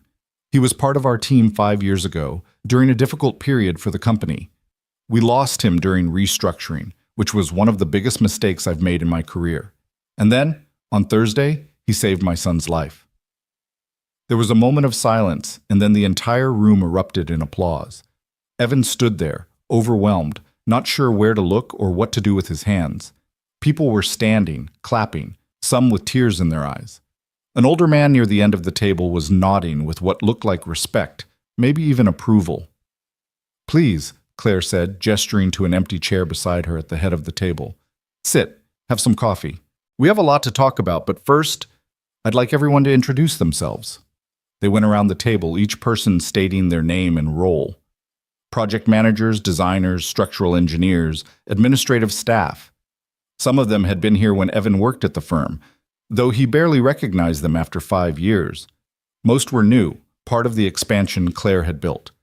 They all looked at him with curiosity, with interest, with something that looked like welcome. When the introductions finished, Claire turned to him. "Evan, I'd like to show you what we're working on. Our current major project is the Riverside District Development." "Yes, that Riverside," she added with a meaningful look. "The Plaza project that started everything. We're now doing the entire district redevelopment, 22 blocks, mixed-use residential and commercial space, with a focus on sustainable design and community integration. It's the biggest project the firm has ever taken on." She pulled up renderings on the screen at the end of the room, and Evan felt his breath catch. The designs were beautiful, innovative without being flashy, functional without being boring. Buildings that would serve their purpose while adding something meaningful to the city's landscape. This was the kind of work he dreamed of doing back when he first entered the field. "We're in phase 2 of design development," Claire continued, "which means we're at a critical juncture. We need someone who can coordinate between the design team and the engineers, someone who understands both the creative vision and the practical limitations, someone who can keep us on schedule and on budget while maintaining the quality we've promised." She looked at Evan. "That someone used to be you. You were the best at it. You could look at a design and immediately see the potential problems before they became actual problems. You could talk to architects in their language and engineers in theirs and make them work together instead of against each other. We've been missing that. We've been missing you." Jessica Chen spoke up. "I've tried to fill that role, but honestly, it's not my strength. I'm good at managing timelines and logistics, but I don't have the architectural background to really understand the design implications. We need someone who can bridge that gap." "The position would be Senior Project Coordinator," Claire said, "with a path to partnership within 18 months if things work out. Salary commensurate with experience, full benefits, and..." She named a figure that made Evan's head spin. It was more than double what he'd been making as a delivery driver. It was more than he'd made even before he was laid off. It was life-changing money. "I know this is a lot to take in," Claire said gently, "and I don't expect an answer today. But I wanted you to see what we're doing, meet the team, understand what the opportunity actually looks like. We're not asking you to go back to being who you were 5 years ago. We're asking you to bring who you are now, all that experience, all that resilience, all that perspective, and help us build something even better." The room fell silent, everyone watching Evan, waiting for his response. He looked around at these faces, these people who seemed genuinely excited about the possibility of him joining them. He looked at the renderings on the screen, at the beautiful buildings waiting to be born. He looked at Claire, at this woman who had been his boss and his ghost, and was now offering him redemption. "Can I..." His voice came out rough. He cleared his throat, tried again. "Can I ask a question?" "Anything," Claire said. "Why me?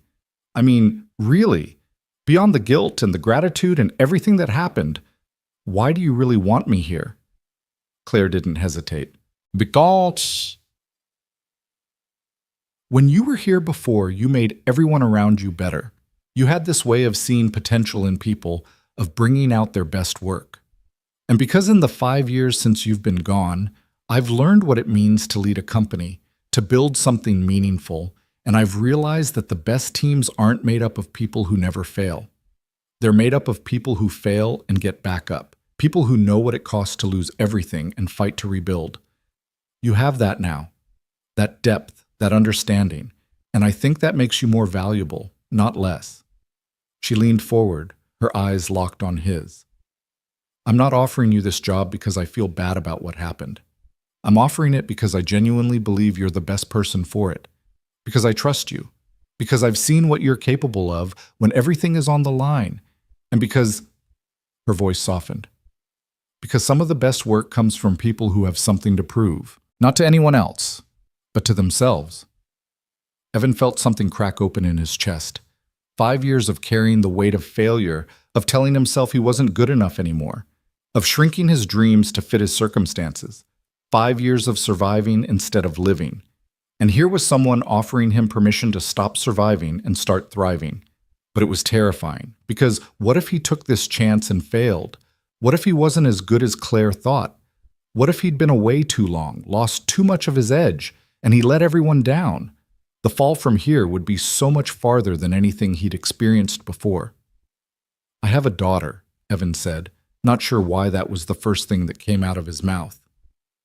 She's 8. She's brilliant and creative, and she deserves a stable life. I can't take risks that might jeopardize that stability. I understand, Claire said, which is why I'm offering you a 3-month trial period. Full salary? Full benefits? But either of us can walk away at the end of those 3 months if it's not working. That gives you time to see if you like the work, if you fit with the team, if this is really what you want, and it gives us time to make sure we're the right fit for you. And if it doesn't work out, Evan asked, then you leave with 3 months of solid pay in your pocket and a glowing reference from me. No hard feelings, no burned bridges. You'd be better off than you are now, no matter what. It was a good offer, more than good. It was generous to the point of seeming unreal. Evan looked around the room again, studying faces, trying to gauge if this was genuine or some elaborate setup for future disappointment. But all he saw was anticipation, encouragement, hope. Jessica Chen spoke again. For what it's worth, I've been here 3 years, and Claire has never once brought someone in like this. She doesn't make offers lightly. If she says you're the right person, she means it. The older man who'd nodded earlier cleared his throat. Thomas Marlowe, Chief Structural Engineer. I was here when you were on staff before. I remember you catching a load miscalculation on the Meridian Tower project that would have been catastrophic if it had gone through. You saved us millions and probably some lives. You were good at this work then. I imagine you're even better now. Evan remembered Thomas, remembered that project, remembered the late night when he'd been reviewing calculations and something had just looked wrong. He'd spent hours double-checking, had finally brought his concerns to Thomas at 6 in the morning. They'd redone the entire structural analysis and found the error buried in an assumption that had seemed sound on the surface but didn't account for wind load dynamics. I remember that, Evan said quietly. I didn't know it was catastrophic. Building might have come down in a high wind event, Thomas said bluntly.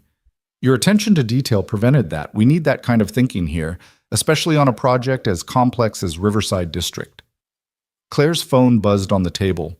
She glanced at it, and her entire face transformed, softening into something Evan had never seen on her in a professional setting. Pure maternal love. I'm sorry, she said.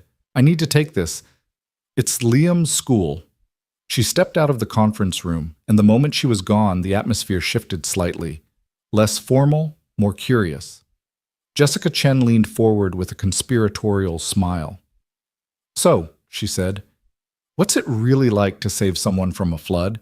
The news made it sound incredibly dramatic. Evan found himself telling the story. The rain, the rushing water. The moment he'd seen Liam swept off his feet. The team listened with rapt attention, asking questions, responding with genuine emotion. By the time Claire came back, Evan had somehow relaxed, had somehow found himself laughing with these people, connecting with them in a way he hadn't connected with coworkers in years. Claire's face was troubled when she returned. I'm so sorry, but I need to go. Liam is having a difficult morning, still processing everything from Thursday, I think. They're not sending him home, but they want me to come talk to him, help him settle. She looked at Evan with regret. I had this whole presentation prepared, a tour of the office, introductions to clients. Go, Evan said immediately. Your son needs you. That's more important than any of this. Jessica can show you around, answer any questions you have. And Evan, Claire paused at the door. I meant everything I said. The offer is real. Think about it. Take your time. But I really hope... She stopped, smiled. I just hope you give us a chance. Then she was gone, rushing to be the parent her son needed, and Evan was left with this room full of strangers who somehow didn't feel like strangers at all. Jessica took over seamlessly, leading Evan on a tour of the office, showing him project displays, introducing him to more team members. Everyone he met was friendly, welcoming, treating him like he already belonged there. By the time they circled back to the conference room an hour later, Evan's head was spinning with names and projects and possibilities. What do you think? Jessica asked as they stood by the windows overlooking the city. Could you see yourself here? Evan looked out at the skyline, at all those buildings designed and built by people who dared to imagine something new. He thought about Mira, about the art lessons she deserved, about the apartment that was too small and the life that was too hard. He thought about his drawings hidden in a drawer, about dreams deferred for so long they'd started to feel like fantasies. I think, he said slowly, I think I'd be crazy not to at least try. Jessica grinned. Does that mean you're accepting? It means, Evan took a breath. It means I need to talk to my daughter, and I need to think about what this would mean for our lives. But yeah, I think, he felt a smile spreading across his face despite his nerves. I think I'm going to say yes. That's the best news I've heard all week, Jessica said. Come on, let me show you what would be your office. She led him to a space near the windows with a view of the river. It wasn't huge, but it was bright and clean with room for a desk, bookshelves, space to spread out drawings and plans. It was an office, a real office, not a delivery truck or a cramped break room, a place where he could do meaningful work and build something that mattered. So, Jessica asked, what do you think? Evan thought about Mrs. Chen's wisdom, about trying door handles, about second chances and whether they were real or just another way to get hurt. He thought about all the reasons this could go wrong, all the ways he could fail, all the risks he'd be taking. But mostly he thought about Mira's face when he'd asked if he should do this, her absolute confidence that he should, her faith that he could. I think, Evan said, I think this might actually work. And for the first time in 5 years, he let himself believe it might be true. Jessica walked Evan back to the elevator an hour later, her business card pressed into his hand with her personal cell number scrawled on the back. Call me if you have any questions, she said. About anything, the job, the office culture, what Claire is really like as a boss, anything at all. We want you here, Evan. The whole team wants you here. The elevator doors closed on her encouraging smile, and Evan was alone with his reflection in the polished steel walls. He looked different than he had that morning, less nervous, more settled, like some part of him that had been dislocated for 5 years had finally clicked back into place. The suit still felt borrowed, but the expression on his face was his own. Something between hope and terror, and a strange, unfamiliar excitement. His phone buzzed as he crossed the lobby. A text from Claire. How did the rest of the meeting go? Jessica said you seemed interested. I'm sorry I had to leave. Liam needed me. He's doing better now, but Thursday really shook him. I think seeing you again might help, actually. He keeps talking about the man who saved him. Would you and your daughter want to come to dinner this week? No pressure about the job. Just let us thank you properly. Evan stood in the middle of the lobby, people flowing around him on their way to important meetings and urgent business, and read the message 3 times. Dinner. At Claire's house. With Mira. It was crossing some kind of line he couldn't quite articulate, moving from professional to personal in a way that felt dangerous. But he found himself typing a response before he could overthink it. Let me talk to Mira. If she's comfortable with it, we'd be happy to come. The bus ride home felt different than the one that morning. The city looked brighter somehow, full of possibility instead of just obstacles. Evan watched the buildings slide past and found himself analyzing their architecture, noting design elements he liked and ones he'd have done differently. His mind was already working that way again, seeing structures not just as things that existed, but as problems solved or problems waiting to be solved. Mrs. Chen was waiting in the hallway when he got home, pretending to check her mail but obviously stationed there to intercept him. "Well?" she demanded before he'd even gotten his key in the lock. "How did it go?" "Good," Evan said, and felt a smile spread across his face despite himself. "Really good, actually. They offered me the position, senior project coordinator with a path to partnership." Mrs. Chen's face lit up like Christmas morning. "I knew it. I knew they would see what I see. You're brilliant, boy, Evan. Too smart to be delivering packages forever." She reached up and hugged him, her small frame surprisingly strong. "Your daughter will be so proud." "I'm so proud." I haven't accepted yet," Evan cautioned. "I need to talk to Mira first. This is a big decision, and it affects her too." "She'll tell you to take it," Mrs. Chen said confidently. "That girl has more sense than both of us combined. Now go. She'll be home from school soon. You should change out of the suit before she sees you, or she'll guess everything." But Evan didn't change. He wanted Mira to see him like this, to see what he might become again. He paced the apartment, too wired to sit, too nervous to do anything productive. He checked his phone every few minutes, even though he knew Mira's school didn't let out until 3:30. Time felt elastic, stretching and contracting in ways that made no sense. At 3:45, he heard her footsteps on the stairs. That particular rhythm that was uniquely Mira's, slightly uneven because she always skipped the third step from the bottom. The key turned in the lock and she burst through, already talking. "Dad, you'll never believe what happened in art class today. Mrs. Davis said my perspective drawing was the best in the whole grade, and she wants to submit it to this citywide competition, and—" She stopped dead, seeing him still in the suit. "You're home, and you're still dressed up.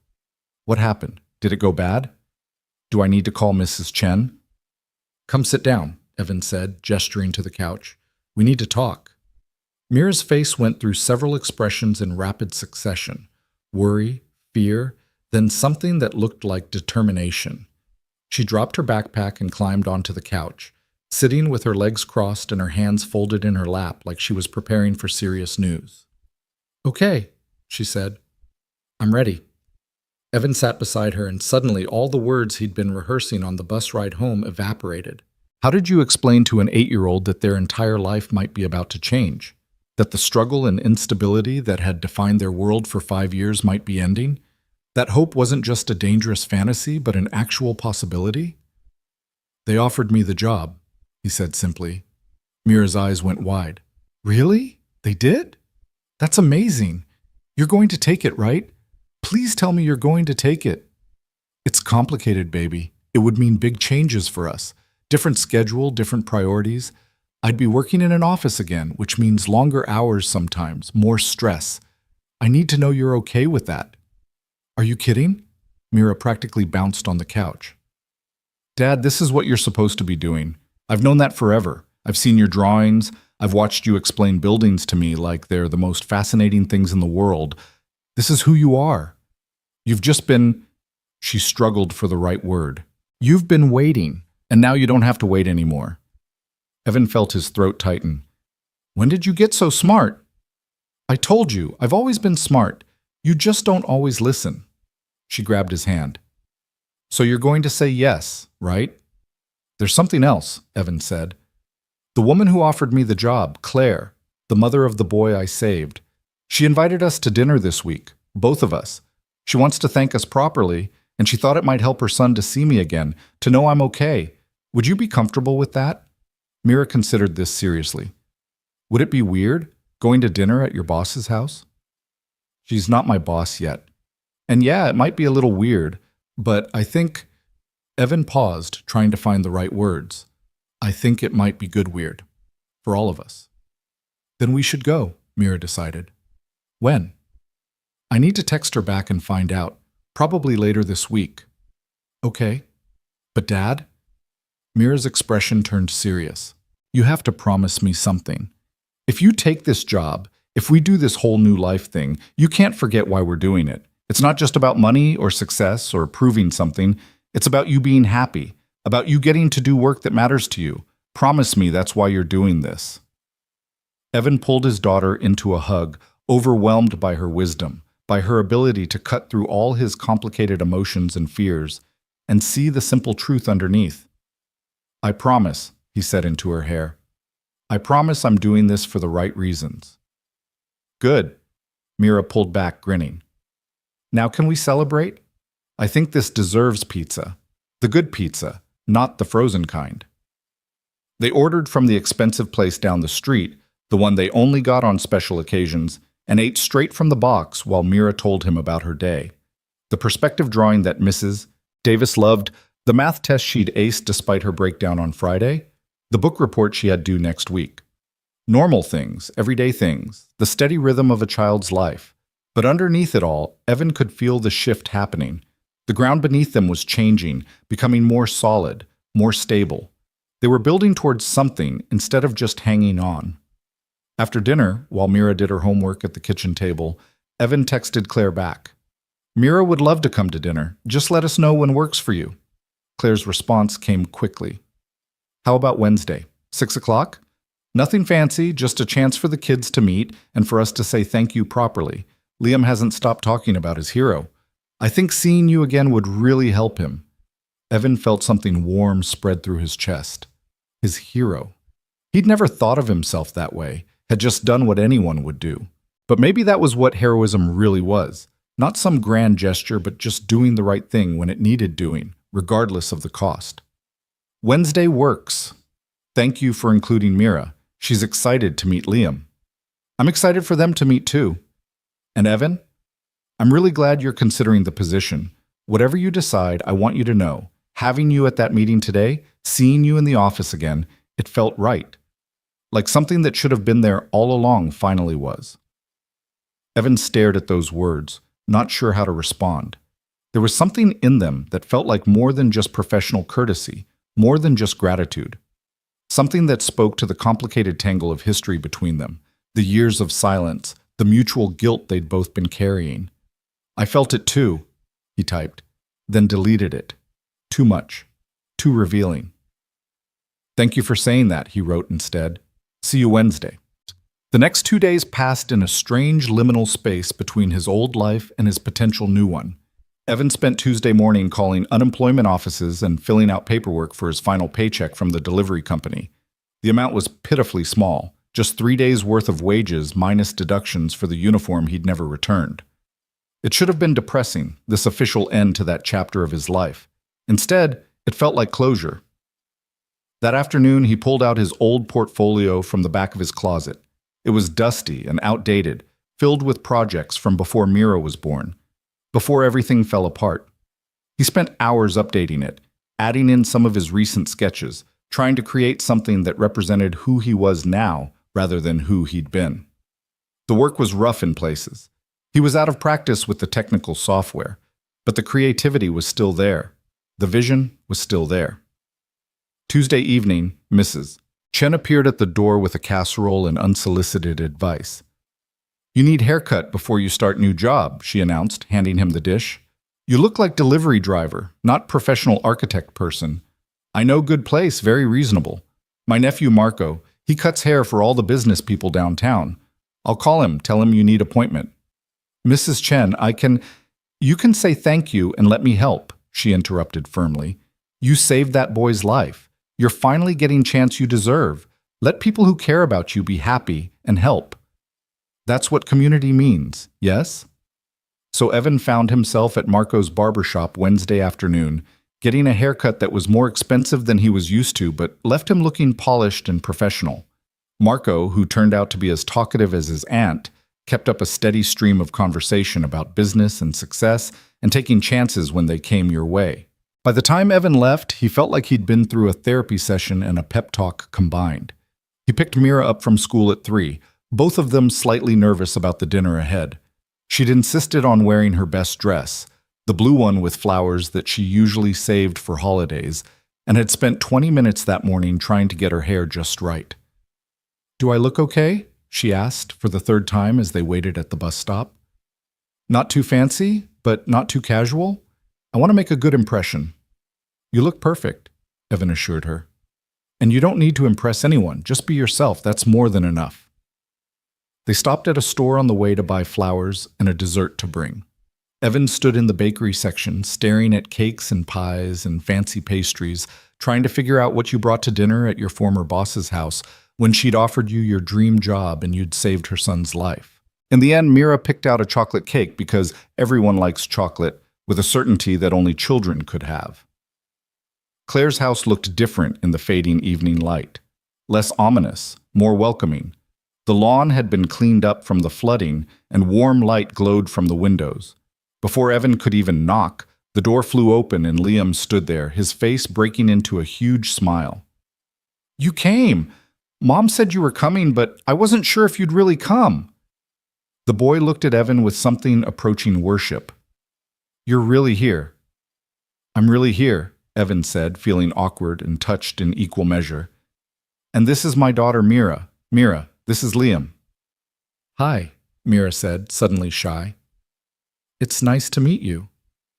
You're his daughter? Liam looked at Mira with interest. That means your dad is a hero too. That's pretty cool. He's just my dad, Mira said, but she was grinning. But yeah, I guess he's pretty cool sometimes. Claire appeared behind her son, and Evan's breath caught. She wasn't in a business suit tonight. She wore jeans and a simple green sweater, her hair down around her shoulders, looking more relaxed than he'd ever seen her. More real. More like a person and less like the polished executive or the woman frozen in his memories. Come in, she said, her smile warm and genuine. Please. I'm so glad you could make it. The inside of the house was still cluttered, but in a more organized way, like Claire had made an effort to clean up without quite achieving perfect tidiness. It made Evan relax somehow, seeing that her life wasn't as polished as her office presence suggested. She was human, struggling with the same work-life balance everyone faced, doing her best and sometimes falling short. Something smells amazing, Evan said, following her toward the kitchen. Don't get too excited. I'm not much of a cook, Claire admitted, but I make a decent lasagna, and I figured it's hard to mess up garlic bread. She saw the cake Mira was holding. Oh, you didn't need to bring anything. We wanted to, Mira said. It's chocolate. Everyone likes chocolate. Everyone does, Claire agreed, taking the cake with a smile that made Mira beam. Liam, why don't you show Mira your room? I have some video games you guys might like, and dinner won't be ready for another 20 minutes. The kids disappeared upstairs in that way children could, instant friends bonded by proximity and possibility. Evan found himself alone in the kitchen with Claire, both of them suddenly awkward without the buffer of their children. Can I help with anything? Evan asked. You can open the wine, Claire said, pointing to a bottle on the counter. I figured we both earned a glass after the week we've had. They worked in comfortable silence for a few minutes, Evan opening wine, Claire pulling the lasagna from the oven, both of them moving around the kitchen in a dance that felt strangely natural. Finally, with glasses poured and the food cooling, they gravitated toward the small table by the window. I've been thinking about what you said, Claire began, swirling wine in her glass. About needing to talk to Mira before deciding. What did she say? She told me I'd be crazy not to take it, Evan admitted. She's 8 years old and somehow wiser than I am. Kids usually are. Claire took a sip of wine. Liam has been different since Thursday, quieter, more clingy. He had a nightmare the other night about drowning, but when I told him you were coming to dinner, he lit up. He's been counting down the hours. She paused. You gave him back to me, Evan. I don't know how to thank you for that. I don't know if there are words big enough. You don't have to thank me, Evan said quietly. I didn't save him for gratitude. I saved him because he was a kid in trouble, and I was there. I know, but I'm still grateful. More than you can possibly know. Claire set down her glass. Can I ask you something? And you don't have to answer if you don't want to. Okay. Why did you do it? 5 years ago, I mean. Why did you take the fall for that project when it wasn't your fault? I've been trying to understand, and I think maybe I do now, but I need to hear it from you. Evan looked at his wine, at the deep red color that reminded him of blood and sacrifice and choices that changed everything. He'd carried this secret for so long, had convinced himself it didn't matter, that the past was past. But Claire deserved the truth. She'd always deserved the truth. "You were pregnant," he said simply, "and scared. And it wasn't your fault. The mistake was Marcus Chen's, but he was a senior partner and you were just starting out. If the truth came out, he would have thrown you under the bus to protect himself. You would have been fired, probably blacklisted. And you were about to have a baby as a single mother. I couldn't—" He stopped, took a breath. "I couldn't let that happen to you." "But it happened to you instead," Claire said, her voice thick with emotion. "You lost everything." "Not everything. I had Mira. I built a different life. It wasn't the life I planned, but it was—" Evan searched for the right word. "It was honest.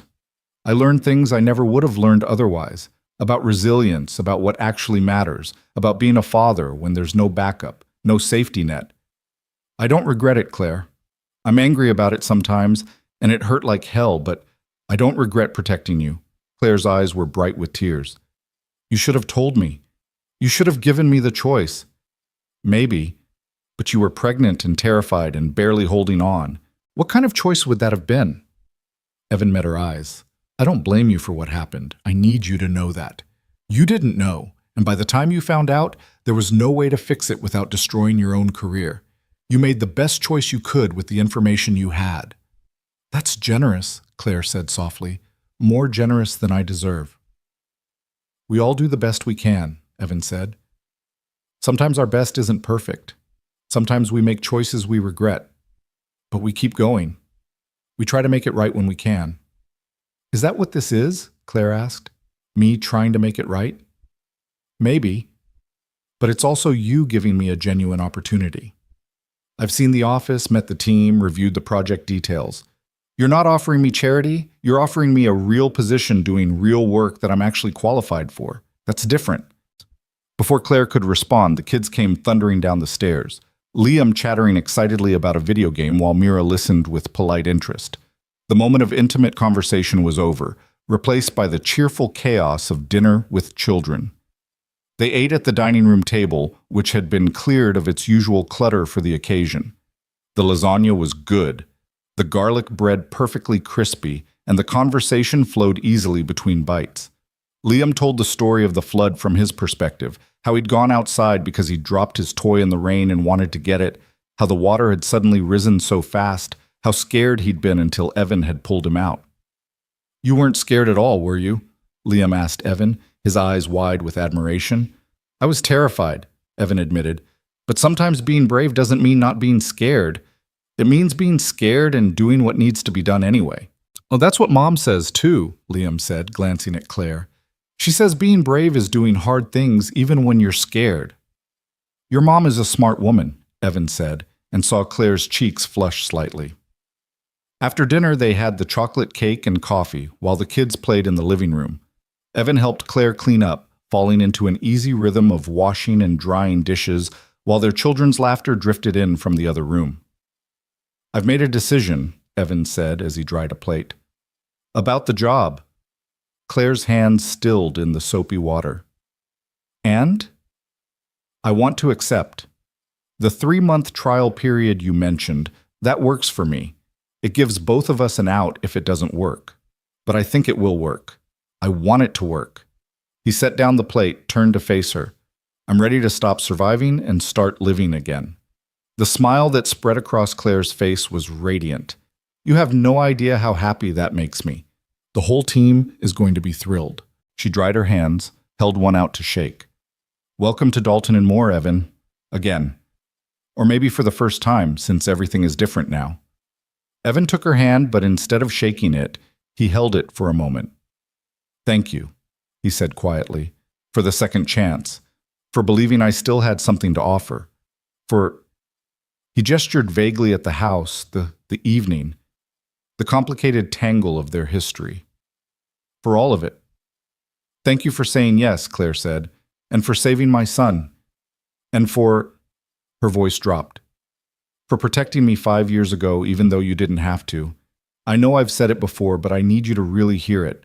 I'm sorry. for not speaking up, for not fighting harder to keep you, for letting my fear override my integrity. I'm sorry." "I know," Evan said, "and I forgive you. We're both different people now. Let's build something new instead of dwelling on what was." They stood there in the kitchen, hands still clasped, the weight of 5 years finally lifting. It wasn't perfect closure. There would still be complicated moments, still be echoes of the past to navigate. But it was a beginning, a real one. "Mom," Liam called from the living room, "can Mira come over again? We didn't finish the game." "Can we, Dad?" Mira's voice joined in. "Please?" Claire and Evan looked at each other and laughed. "I think that's a yes from both kids," Claire said. "How about Saturday afternoon? You could come over, we could order pizza, let them play while we go over the details of your start date and what to expect in the first few weeks." "That sounds perfect," Evan said. They collected their things, said their goodbyes, and headed out into the cool evening air. Mira chattered the whole bus ride home about Liam and his games and how nice his mom was. Evan listened with half his attention, the other half already thinking about Monday morning, about walking into that office not as a visitor but as an employee, about the work waiting for him, the challenges ahead, the chance to prove himself all over again. Mrs. Chen was predictably waiting in the hallway when they got home, and Mira immediately launched into a detailed recap of the evening. Evan left them talking and went into his bedroom, pulling out his old ID badge from the delivery company. He looked at it for a long moment, at his tired face in the photo, at the job title that had defined him for the last 4 years. Then he dropped it in the trash can beside his desk. That night, after Mira was asleep, Evan pulled out his architectural sketches and spread them across the kitchen table. He studied them with fresh eyes, seeing both the promise and the flaws, understanding that he'd been maintaining his skills without even realizing it. All those late nights drawing, all those hours explaining building design to Mira, all that knowledge had stayed alive even when he'd thought it was dead. His phone buzzed, a message from Claire. "Official offer letter will be in your email tomorrow morning. Start date is next Monday, if that works for you. Also, thank you for coming tonight. Liam went to bed happy for the first time since the flood. You gave him his sense of safety back just by being here." Evan read the message twice, feeling something settle in his chest. This was real. This was happening. He was getting his life back, but better this time because he knew what it felt like to lose it. He'd never take it for granted again. "Monday works perfectly," he typed back. "And thank you for tonight. Mira hasn't stopped talking about Liam. I think they're going to be good friends." "Just like their parents?" Claire responded. Evan stared at that message, at the question implicit in those 4 words. Were they friends? Could they be, with all their history? Or were they something else entirely? 2 people bound together by crisis and gratitude and the complicated math of second chances? "Maybe better than their parents," he wrote, "since they're starting without all our baggage." "Fair point. Sleep well, Evan. Big week ahead." "You too, Claire. And thanks again. For everything." He set down his phone and looked around his small apartment, at the water-stained ceiling, the cramped kitchen, the walls covered in Mira's art. This place had been his refuge and his prison for 5 years. Soon it would just be a memory, a stepping stone between who he'd been forced to become and who he was choosing to be. The sketches on the table caught his eye. One in particular, a design for a community center with natural light flooding through skylights, spaces that flowed into each other, architecture that served people instead of just impressing them. He'd drawn it 6 months ago on the back of a pizza receipt, had almost thrown it away a dozen times. Now he pulled out his phone and took a photo of it. On Monday, he'd show it to Claire. See if there was space in the Riverside District project for something like this. See if his ideas still had value in the real world beyond his kitchen table. But that was Monday. Tonight was just him and his daughter sleeping peacefully down the hall, and the strange, terrifying, wonderful knowledge that everything was about to change. Evan gathered up his sketches, filed them carefully in a folder labeled Portfolio, and went to check on Mira one last time. She was sprawled across her bed, one arm around her stuffed elephant, her face peaceful in sleep. He stood in the doorway watching her breathe, this person who'd given him purpose when he had nothing else, who'd kept him going through the hardest years of his life. "We're going to be okay," he whispered into the darkness. "Better than okay. We're going to actually be happy." Mira stirred slightly, smiled in her sleep, and settled deeper into her pillow. Evan pulled her door mostly closed and headed to his own room. Tomorrow he'd call his landlord about breaking the lease, start looking at apartments in better neighborhoods near better schools. Tomorrow he'd buy new work clothes, set up his email, prepare for his first day. Tomorrow he'd start building the future he'd thought was lost forever. But tonight, he let himself feel what he hadn't allowed himself to feel in 5 years. Hope. Real, genuine, terrifying hope that maybe the worst was behind them. That maybe the flood that had nearly drowned him had actually washed away all the debris blocking his path. That maybe, just maybe, he was finally going home. He fell asleep with a smile on his face, and for the first time in longer than he could remember, he didn't dream about drowning. He dreamed about buildings rising toward the sky, about blueprints coming to life, about his daughter's face when she saw him truly happy. He dreamed about second chances and new beginnings and the strange mercy of floods that destroy and create in equal measure. And when he woke Sunday morning to sunshine streaming through his window and Mira singing in the kitchen while she made cereal, Evan knew with absolute certainty that he'd made the right choice. The door hadn't been locked after all. He just needed to be brave enough to try the handle. Now it was swinging wide open, and all he had to do was walk through. Sunday passed in a haze of preparation and anticipation. Evan spent the morning sorting through his closet, realizing he owned exactly 2 dress shirts that weren't stained or frayed at the collar, and neither of them really fit anymore after 5 years of physical labor had changed his body.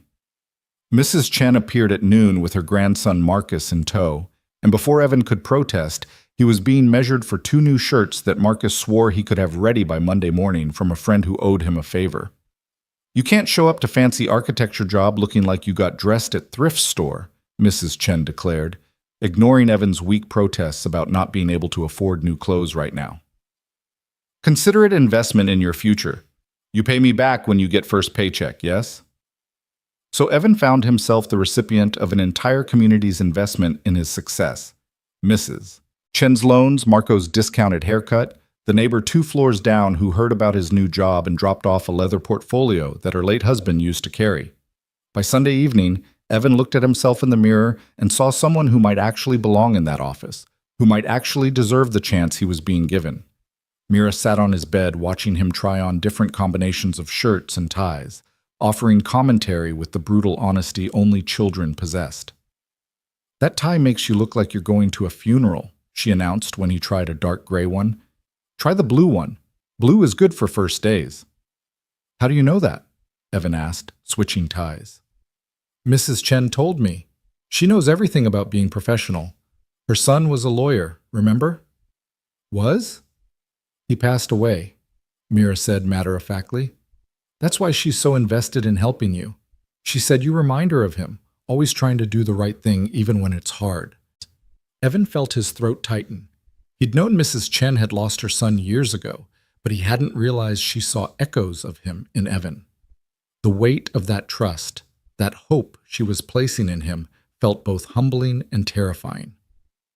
"The blue tie it is," he said, his voice rough. That night, Evan lay awake again, but this time not from anxiety, from excitement, from the strange lightness that came with knowing tomorrow wasn't just another day of survival, but the first day of actually building toward something. He kept running through scenarios in his head, walking into the office, meeting with the team, reviewing the Riverside District plans, proving that Claire's faith in him wasn't misplaced. At some point, he must have fallen asleep because his alarm jolted him awake at 5:30 Monday morning. Evan showered, shaved with extra care, and dressed slowly in his borrowed suit and new shirt. The blue tie Mira had chosen. When he emerged from his bedroom, she was already up, sitting at the kitchen table with cereal and a huge smile. "You look perfect," she announced. "Very professional, very successful architecture person." "I haven't done anything yet," Evan cautioned, but he was smiling. "You will, though. I know you will." Mira got up and hugged him tight. "Good luck, Dad. Go show them what you're made of." Mrs. Chen insisted on walking him to the bus stop, even though it was barely 6:30 and she usually didn't rise until 7. "Big day deserves proper send-off," she said, linking her arm through his like they were heading to something momentous, which, Evan supposed, they were. You know you don't owe me anything, right? Evan said as they waited for the bus. The shirts, the advice, all the help. I can never repay all this. You repay by succeeding, Mrs. Chen said firmly, by being good father to that beautiful girl, by taking this chance and making something of it. That's all the payment I need. She patted his arm. Now go. Your bus is coming. Make us proud. The bus ride downtown felt surreal. Evan sat among the Monday morning commuters, all of them absorbed in their phones or newspapers, and tried to calm his racing heart. This was it. The moment where theory became reality, where possibility became practice. He'd said yes. He'd shown up. Now he had to prove he could actually do the work. The building looked imposing in the early morning light, all glass and steel and promise. Evan stood across the street for a moment, just breathing, just being. Then he crossed and walked through those doors like he belonged there. Because starting today, he did. Claire was waiting in the lobby and her face lit up when she saw him. You came early, she said, checking her watch. It's only 7:15. Couldn't sleep, Evan admitted. Too nervous, too excited, too everything. Come on, let me show you your office before everyone else gets here. I had it set everything up over the weekend. Computer, phone, access to all our systems. You're fully integrated. She led him to the elevators, talking the whole way about the day's schedule, the people he'd be working with, the projects he'd be coordinating. We have team meeting at 9, but I thought we could start with just us. Go over the Riverside District plans, talk about your role, make sure you're comfortable before throwing you into the deep end. They stepped off the elevator into the quiet office. Without the bustle of people, Evan could really appreciate the space, the clean lines, the natural light, the sense of purposeful design. This was a place built for creating, for collaboration, for bringing ideas to life. His office looked different than it had on his tour. Now there was a nameplate on the door. Evan Pierce, Senior Project Coordinator. His name, his title, his space. Evan stood in the doorway, staring at that nameplate, feeling the reality of it sink in. I had them make it over the weekend, Claire said softly from behind him. I wanted you to see it first thing, to know this is real. Evan turned to her and suddenly all the professional distance he'd been trying to maintain crumbled. Thank you, he said, and his voice cracked. I don't mean just for the job. I mean for believing I could still do this, for not writing me off, for giving me another chance when you had no reason to. I had every reason to, Claire said. You saved my son, Evan. But more than that, you saved me 5 years ago when you didn't have to. This isn't charity or guilt. This is me finally doing what I should have done back then, fighting for someone who deserved better. They stood there in the doorway of his new office, years of complicated history and unspoken emotions hanging between them. Then Claire smiled and the moment shifted from heavy to hopeful. Come on, she said. Let me show you what we're building. They spent the next hour hunched over blueprints and renderings, Claire walking Evan through every detail of the Riverside District development. It was even more ambitious than he'd realized. 22 blocks of mixed-use space designed to revitalize a part of the city that had been neglected for decades. Residential towers, retail spaces, green areas, a community center. The kind of project architects dreamed about. Your main role will be coordinating between our design team and the engineering firm, Claire explained, pointing to various sections of the plans. Making sure everyone's on the same timeline, catching potential conflicts before they become actual problems. Keeping the client informed without overwhelming them. It's a lot of juggling, but I remember you were excellent at it. That was 5 years ago, Evan said. I'm going to be rusty. Then we'll knock the rust off together. Claire pulled up a project timeline on her computer. First major milestone is 3 weeks away. We need to present Phase 2 designs to the Planning Commission. That gives you time to get up to speed, review everything, identify any issues. Think you can do that? Evan studied the timeline, his mind already working through the logistics, seeing the potential bottlenecks and challenges. It was like a muscle he hadn't used in years, suddenly remembering what it was built for. Yeah, he said, feeling more confident. Yeah, I can do that. I know you can. Claire checked her watch. People will start arriving soon. Why don't you take some time to settle in, set up your space? I'll come get you before the team meeting. Alone in his office, Evan stood at the window looking out at the city. This view, He'd almost forgotten what it felt like to be above street level, to see the urban landscape from this perspective. From up here, you could see patterns and connections, could understand how buildings related to each other, how the city functioned as an integrated system. It was the view of someone who helped build things, not someone who just delivered packages to addresses. He unpacked the portfolio the neighbor had given him, arranged his few belongings on the desk. The space was still mostly empty, waiting to be personalized, waiting to become his. On impulse, he pulled out his phone and looked at the photo he'd taken of his community center sketch. Before he could second-guess himself, he printed it and pinned it to the bulletin board on his wall. A reminder of what was possible. A promise to himself. Knock, knock. Jessica Chen appeared in his doorway, grinning. "Welcome to day one. How are you feeling?" "Terrified and excited in equal measure," Evan admitted. "That's the sweet spot." She came in, handed him a coffee. "Fair warning, the team is beyond excited you're here. Claire's been talking about you all weekend. You're basically a celebrity. I saved a kid from a flood. That doesn't make me qualified to coordinate a massive development project." "No, but 10 years of experience and natural talent do." Jessica leaned against his desk. "Look, I know you're nervous. I know you've been away from this world for a while. But Claire doesn't make bad hiring decisions. If she thinks you can do this, you can. Trust that." By 9 o'clock, the office was full of people, and the conference room was packed for the team meeting. Evan sat beside Claire at the big table, trying not to feel like everyone was watching him, even though they definitely were. Claire started the meeting with updates on various projects, then turned to him.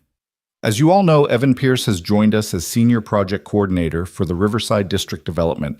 Evan brings extensive experience in project management and coordination, and more importantly, he brings the kind of integrity and dedication we value here at Dalton & Moore."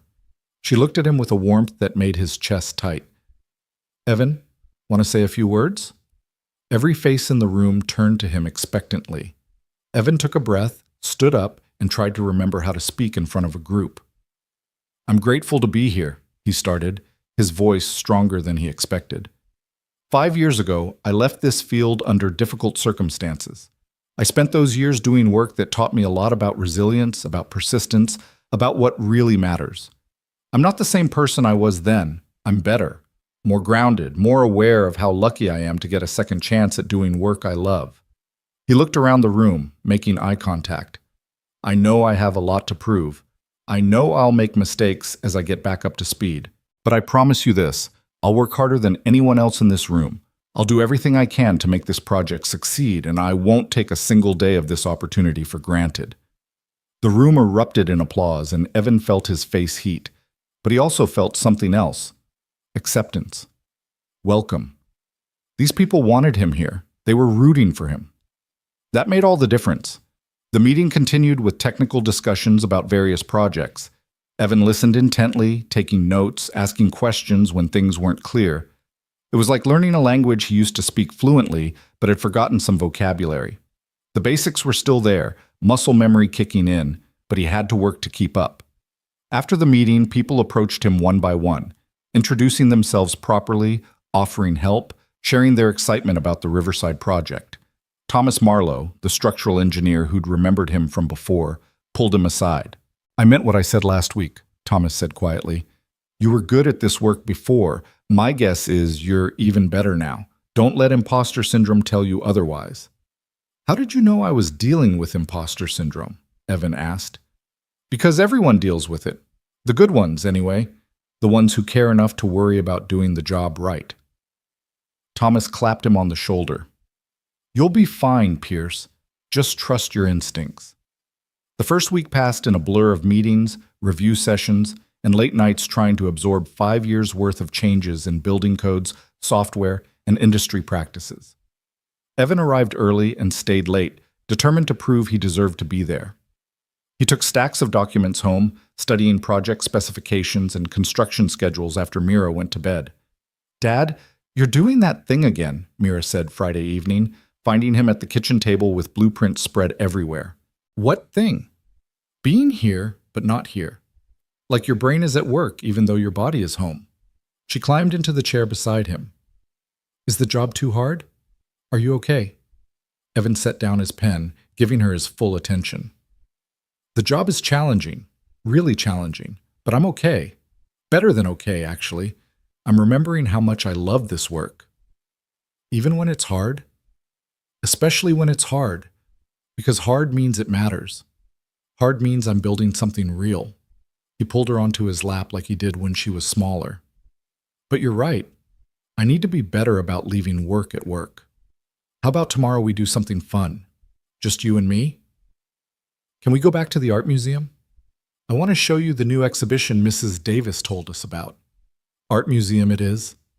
Saturday morning brought a text from Claire as Evan and Mira were finishing breakfast. Would you and Mira want to come over this afternoon? Liam keeps asking when he gets to see you again, and I thought maybe the kids could play while you and I go over some Riverside details. Or we could just hang out. No pressure, just friends spending time together. Evan read it twice, caught on that word. Friends. Was that what they were becoming? Could they be, with all their history? Or were they something else? Two people who'd circled each other's orbits for years, pulled together by crisis and circumstances, and a connection neither of them quite knew how to name. What do you think? He asked Mira, showing her the message. Want to hang out with Liam this afternoon? Yes, but Dad... Mira's face turned serious. Are you and Miss Claire dating? Evan nearly choked on his coffee.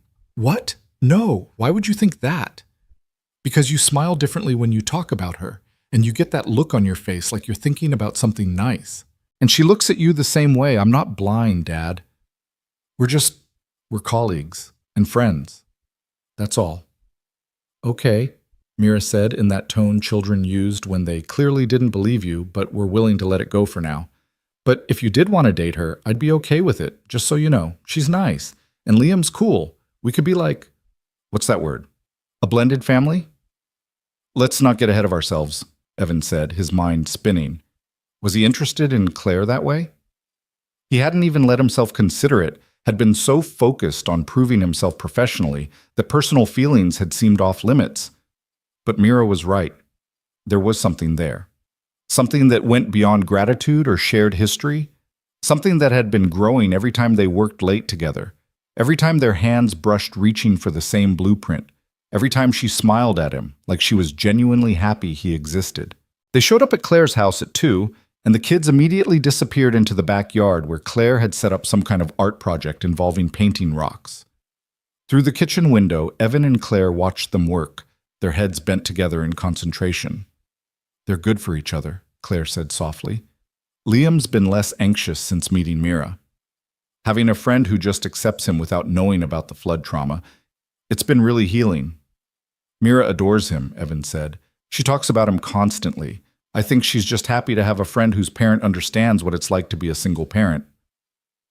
Claire turned to look at him, and something in her expression made his heart beat faster. Can I ask you something personal? And you can tell me if I'm overstepping. Okay. Your ex-wife, do you still have feelings for her? Evan was surprised by the question, but the answer came easily. No. Honestly, I think whatever I felt for her died years before she actually left. We were never really compatible. We just didn't realize it until everything fell apart. She wanted a certain lifestyle, a certain status. When I couldn't provide that anymore, there was nothing left to hold us together. That must have been hard, going through all that and losing your marriage too. In some ways, her leaving was a relief. It meant I could stop pretending, stop trying to be someone I wasn't. I could just focus on being a good father to Mira. He paused, then decided to be brave. What about you? Liam's father, is he in the picture? He never was, Claire said quietly. It was a brief relationship, and when I told him I was pregnant, he made it very clear he wasn't interested in being a father. Signed away his rights before Liam was even born. I've been doing this alone since the beginning. That takes incredible strength. So does rebuilding your entire life after losing everything. And Claire moved closer, her shoulder almost touching his. I think we're both stronger than we give ourselves credit for. They stood there watching their children paint rocks in the afternoon sun, and Evan felt something shift. Some boundary they'd been carefully maintaining was dissolving, replaced by the simple truth that they liked each other, that they'd been dancing around something real for weeks now, that maybe their second chance wasn't just professional. Claire, Evan said, his voice low. Mira asked me this morning if we were dating. Claire's breath caught. What did you tell her? I told her no, that we were colleagues and friends. He turned to face her fully.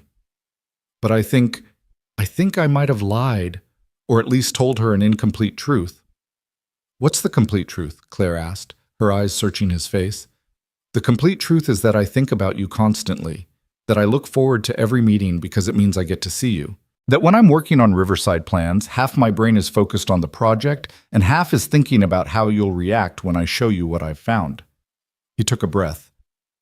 The complete truth is, I think I'm falling for you, and I have no idea if that's professional suicide or the best thing that could possibly happen.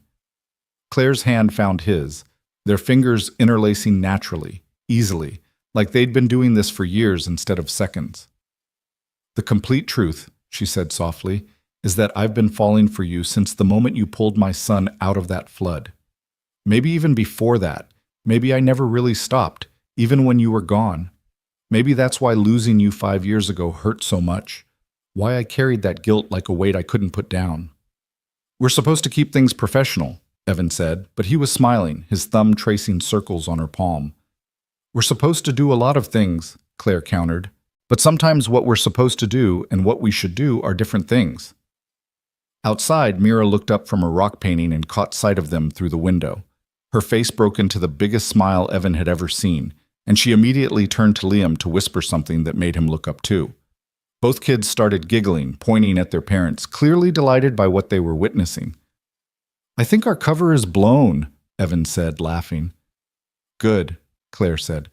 I'm tired of pretending anyway. She leaned in and kissed him, soft and sweet and full of promise. It was a first kiss that felt like coming home, like something that had been waiting to happen for 5 years finally, being allowed to exist. When they pulled apart, Evan was grinning like an idiot, and Claire's cheeks were flushed. We should probably talk about this, Claire said. Figure out boundaries, how to handle it at work, what it means for... Later, Evan said, kissing her again. We can figure out all the complicated stuff later. Right now, can we just be happy? Yeah, Claire breathed. We can do that. They spent the rest of the afternoon as two families becoming one, painting rocks with the kids, grilling burgers in the backyard, laughing at jokes that weren't particularly funny, but felt hilarious in the golden light of late afternoon. And when evening came and it was time to leave, Mira hugged Liam goodbye like they were old friends, and Claire walked Evan to the door with her hand in his. Monday is going to be interesting, she said. The whole office is going to know something's changed. Let them know, Evan said. I'm not ashamed of this, of us. Neither am I. She kissed him once more. See you Monday, Mr. Pierce. See you Monday, Ms. Dalton. The next 3 weeks flew by in a blur of work and new relationship energy and the sweet satisfaction of building something meaningful. Evan threw himself into the Riverside project with everything he had, and the team responded to his enthusiasm, his attention to detail, his ability to see problems before they became crises. The presentation to the Planning Commission went flawlessly, with Evan coordinating every element so smoothly that Claire pulled him aside afterward. That was brilliant, she said, her eyes shining with pride. You weren't just good up there, you were exceptional. The commission was eating out of your hand. I had good material to work with, Evan deflected, but he was glowing from the praise. Take the compliment, Claire said, squeezing his hand. You earned it. Their relationship became an open secret at the office, not officially announced, but not hidden either. People seemed genuinely happy for them, and the few raised eyebrows came from a place of surprise rather than judgment. Jessica Chen cornered Evan in the break room one afternoon with a knowing smile. I knew it, she said. From that first day when Claire looked at you like you hung the moon. I told Thomas we'd have a workplace romance within a month. Is that a problem? Evan asked carefully. Are you kidding? It's perfect. You two balance each other. She grounds your creativity, and you remind her to take risks. Plus, you're both disgustingly cute together. Jessica grinned. Just don't make the rest of us feel too single, okay?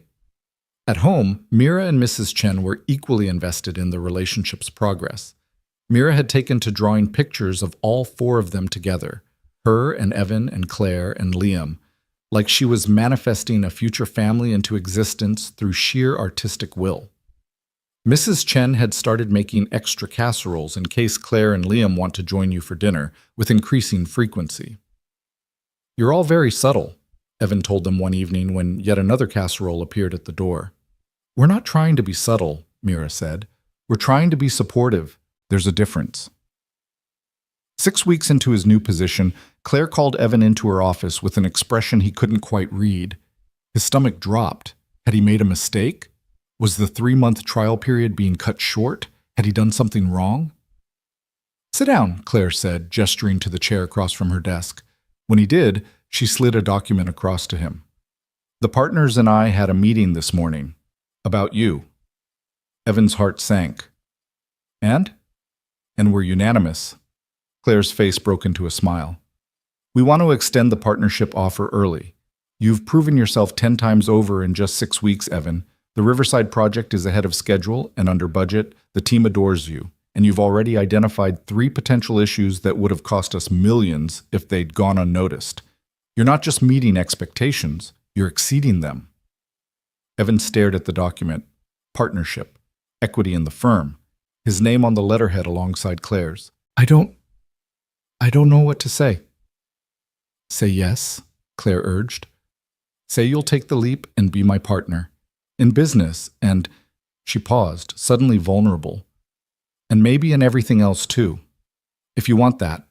If it's not too fast or too complicated or too—" Evan stood up, rounded the desk, and pulled her into a kiss that said everything he couldn't find words for.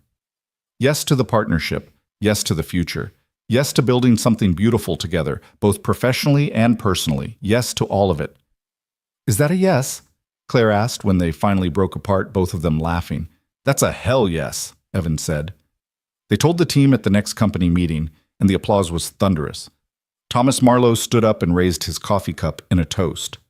"To Evan Pierce, who proves that sometimes second chances are really just first chances that took the scenic route." After work, Evan picked up Mira from Mrs. Chen's apartment and sat her down for a serious conversation. They went to their spot, the diner 2 blocks from her old school, the one where they used to have Friday morning breakfast when everything was hard and uncertain. "I need to talk to you about some changes," Evan started, and Mira's eyes went wide. "Good changes or bad changes?" "Good ones. Really good ones." He took a breath. "The firm offered me a partnership. That means I'll be part owner, with my name on the company.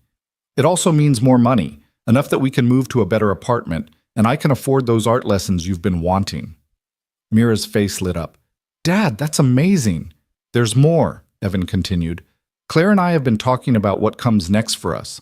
We're not rushing into anything, but we both see a future together. Eventually, that might mean combining our families. Would you be okay with that? With Claire and Liam becoming part of our lives permanently?" Mira pretended to think about it, but she was grinning too hard to pull off serious consideration. "Would I get my own room?" "In a bigger place, yes." "And would Liam be like my brother?" "Something like that." "And you'd be happy? Like really, actually happy? Not just okay, but happy?" Evan felt his throat tighten. "Yeah, baby. I'd be really, actually happy." "Then yes," Mira said firmly. 1,000 times yes. You deserve to be happy, Dad.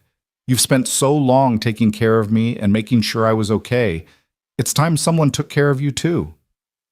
"When did you get so wise?" Evan asked, the same question he seemed to ask her every week. "I keep telling you, I've always been wise. You're just finally starting to listen."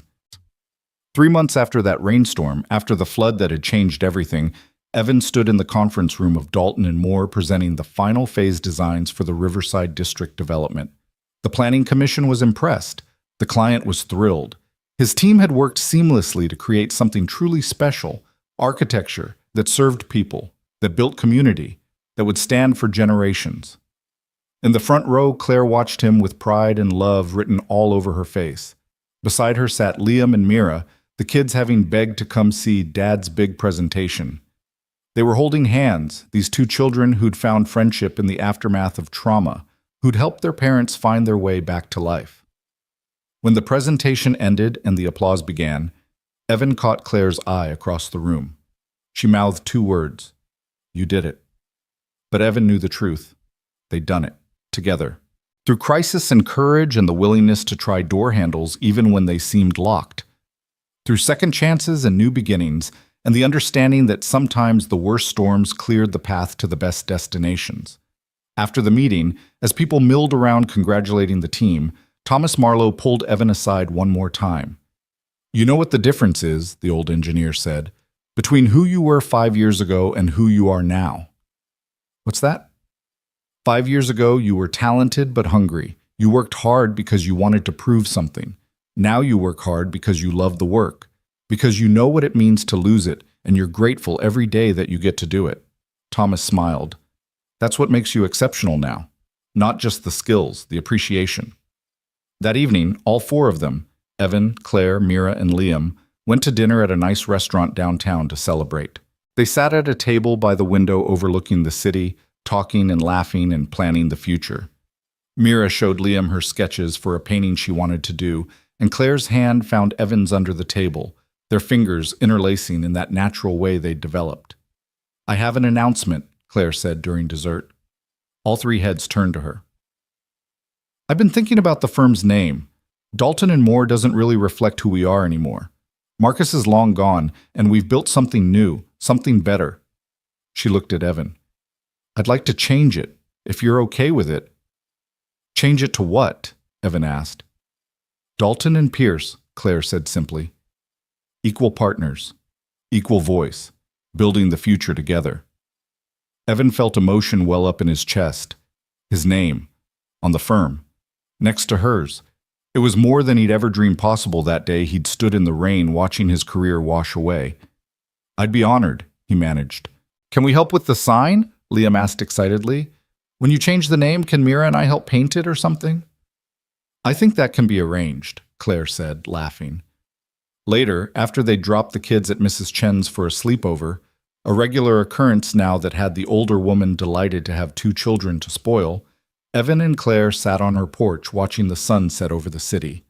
The same porch where he'd stood weeks ago, dripping and bleeding and terrified, accepting her offer not knowing where it would lead. "Do you ever think about that day?" Claire asked softly. "The flood?" "Every day," Evan admitted. "How could I not? It changed everything." "Do you regret it? Jumping in? You could have been killed." Evan thought about it, really thought about it. The terror of the water, the weight of Liam in his arms, the moment when he'd looked up and seen Claire's face, the chain of events that had followed, leading them here. "No," he said finally. "I don't regret it, because that moment, that choice, it led to everything else. It gave me my life back. It gave us this." He gestured between them. "If I hadn't been there that day, if I hadn't jumped in, none of this would have happened." "Maybe it would have," Claire said. "Maybe we would have found our way back to each other eventually. Maybe, but I'm glad we didn't have to wait." Evan pulled her closer. "I'm glad the flood brought us together, even though it was terrifying and awful and could have ended so much worse. I'm glad." "Me too," Claire whispered, resting her head on his shoulder. "Me too." They sat in comfortable silence as the sky darkened and stars began to appear. Inside the house, through the window, they could see the living room where just weeks ago Evan had stood bleeding and uncertain, where Claire had told him the truth about knowing his sacrifice, where they'd started the painful, beautiful process of healing old wounds and building something new. "I've been thinking," Claire said after a while, "about us, about the future, about what we're building. And I think I'm ready to make it official. Not marriage, not yet, but moving in together, combining our families properly, making this real and permanent." She turned to look at him. "What do you think?" Evan's heart soared. "I think Mira would be thrilled. I think Liam would love having a sister. And I think—" He cupped her face gently. "I think I want to build a life with you, Claire Dalton, in every way possible. Even though we're breaking all the rules about dating your business partner, especially because we're breaking the rules. We've never been good at following the expected path anyway." She kissed him, long and slow and full of promise, and Evan thought about how far they'd both come. From that mahogany desk 5 years ago, where she'd fired him to this porch where they were planning a future. From drowning to swimming, to finally finding solid ground. 6 months later, Dalton and Pierce Architects officially launched with a ceremony attended by the entire team, their families, and even Mrs. Chen, who'd appointed herself grandmother to all 4 of them. The new sign was beautiful, brushed steel with their names side by side, equal billing, equal partnership. Mira and Liam had indeed helped with the installation, mostly by providing enthusiastic commentary and getting in the way, but their presence had made it perfect. The Riverside District development broke ground that same week, with Evan and Claire standing side by side at the ceremony, hard hats on, shovels in hand, ready to build something that would last. The community center Evan had sketched on a pizza receipt was included in the final plans, his design refined and improved, but still recognizably his vision. When the mayor asked who'd conceptualized it, Claire had pushed Evan forward without hesitation. "This is the heart of the project," Evan had told the assembled crowd, his voice steady and sure. "A space where community happens, where people gather, where lives intersect. That's what good architecture does. It creates possibilities for human connection." After the ceremony, as they were leaving the site, a man approached them. He was probably in his early 30s, carrying a toddler and holding the hand of a slightly older child. "Excuse me," he said. "Are you Evan Pierce?" "I am," Evan said, unsure where this was going. "I just wanted to say thank you. I was stuck in my car during that flood 6 months ago, the one where you saved that boy. I watched you go into that water without hesitation, and it inspired me to get out and help others who were trapped. You saved more than just one life that day. You showed all of us what courage looks like." The man shook Evan's hand and walked away, leaving him standing there somewhat stunned. Claire squeezed his arm. "You never told me there were other people around," she said. "I didn't really notice," Evan admitted. "I just saw Liam. Everything else disappeared." "That's what makes it heroic," Claire said softly. "You didn't think about whether anyone was watching or what it would cost you. You just did what needed doing." That night, in the apartment they'd started sharing, a bigger place with room for all 4 of them, in a better neighborhood with good schools, Evan tucked both kids into their beds. Liam's room was decorated with superhero posters and model buildings. Mira's was a riot of color and art supplies, and the glow-in-the-dark stars they'd transferred from her old room. "Dad?" Mira said as he was turning out her light. "Are you happy?" It was the same question she'd asked months ago, but now the answer was different, complete. "Sure. Yeah, baby. I'm really, truly happy. For the first time in a long time, I'm exactly where I'm supposed to be." "Good," Mira said, smiling sleepily. "You deserve to be happy. You're my hero, you know, not because you saved Liam, but because you never gave up. Even when things were really hard, you kept going. That's the bravest thing anyone can do." Evan kissed her forehead, turned out the light, and stood in the doorway for a moment, watching her settle into sleep. Down the hall, he could hear Claire reading to Liam, their voices a gentle murmur through the walls. This house full of life and love and laughter, this family they were building from the wreckage of their separate pasts. He thought about that storm, about the moment he'd jumped into the flood without thinking, without hesitation, how terrified he'd been, how certain he might not make it, how the water had tried to drag them both under, but he'd fought it, had refused to let go, had somehow found the strength to reach solid ground. That's what the last 5 years had been, too. Fighting the current, refusing to let go, swimming towards solid ground, even when he couldn't see the shore. And now, finally, he was standing on it, feet planted, steady, home. Claire appeared beside him in the hallway, sliding her arm around his waist. "What are you thinking about?" "Second chances," Evan said, "and how sometimes the worst thing that happens to you can become the best thing, if you're brave enough to keep swimming." "We kept swimming," Claire said, "both of us. Through different floods, but we kept going, and we found each other on the other side." "Actually," Evan corrected gently, "you came running through that flood to find me. You always did have terrible timing." Claire laughed, swatting his arm. "My timing was perfect. I brought you back to life." "You did," Evan agreed, pulling her close. "You really did." Gichitis. They stood there in the hallway of their home, their children sleeping peacefully in rooms down the hall, their future stretching out ahead of them, bright and solid and real. Outside, the city continued its endless rhythm, people living and loving and surviving and sometimes, if they were very lucky, finding their way home through the storm. And somewhere in that city, in an office building on the corner of 5th and Morrison, a sign glowed in the darkness. Dalton and Pierce Architects. 2 names, 2 stories, one future built on the foundation of second chances, hard-won wisdom, and the understanding that sometimes you have to lose everything to find what really matters.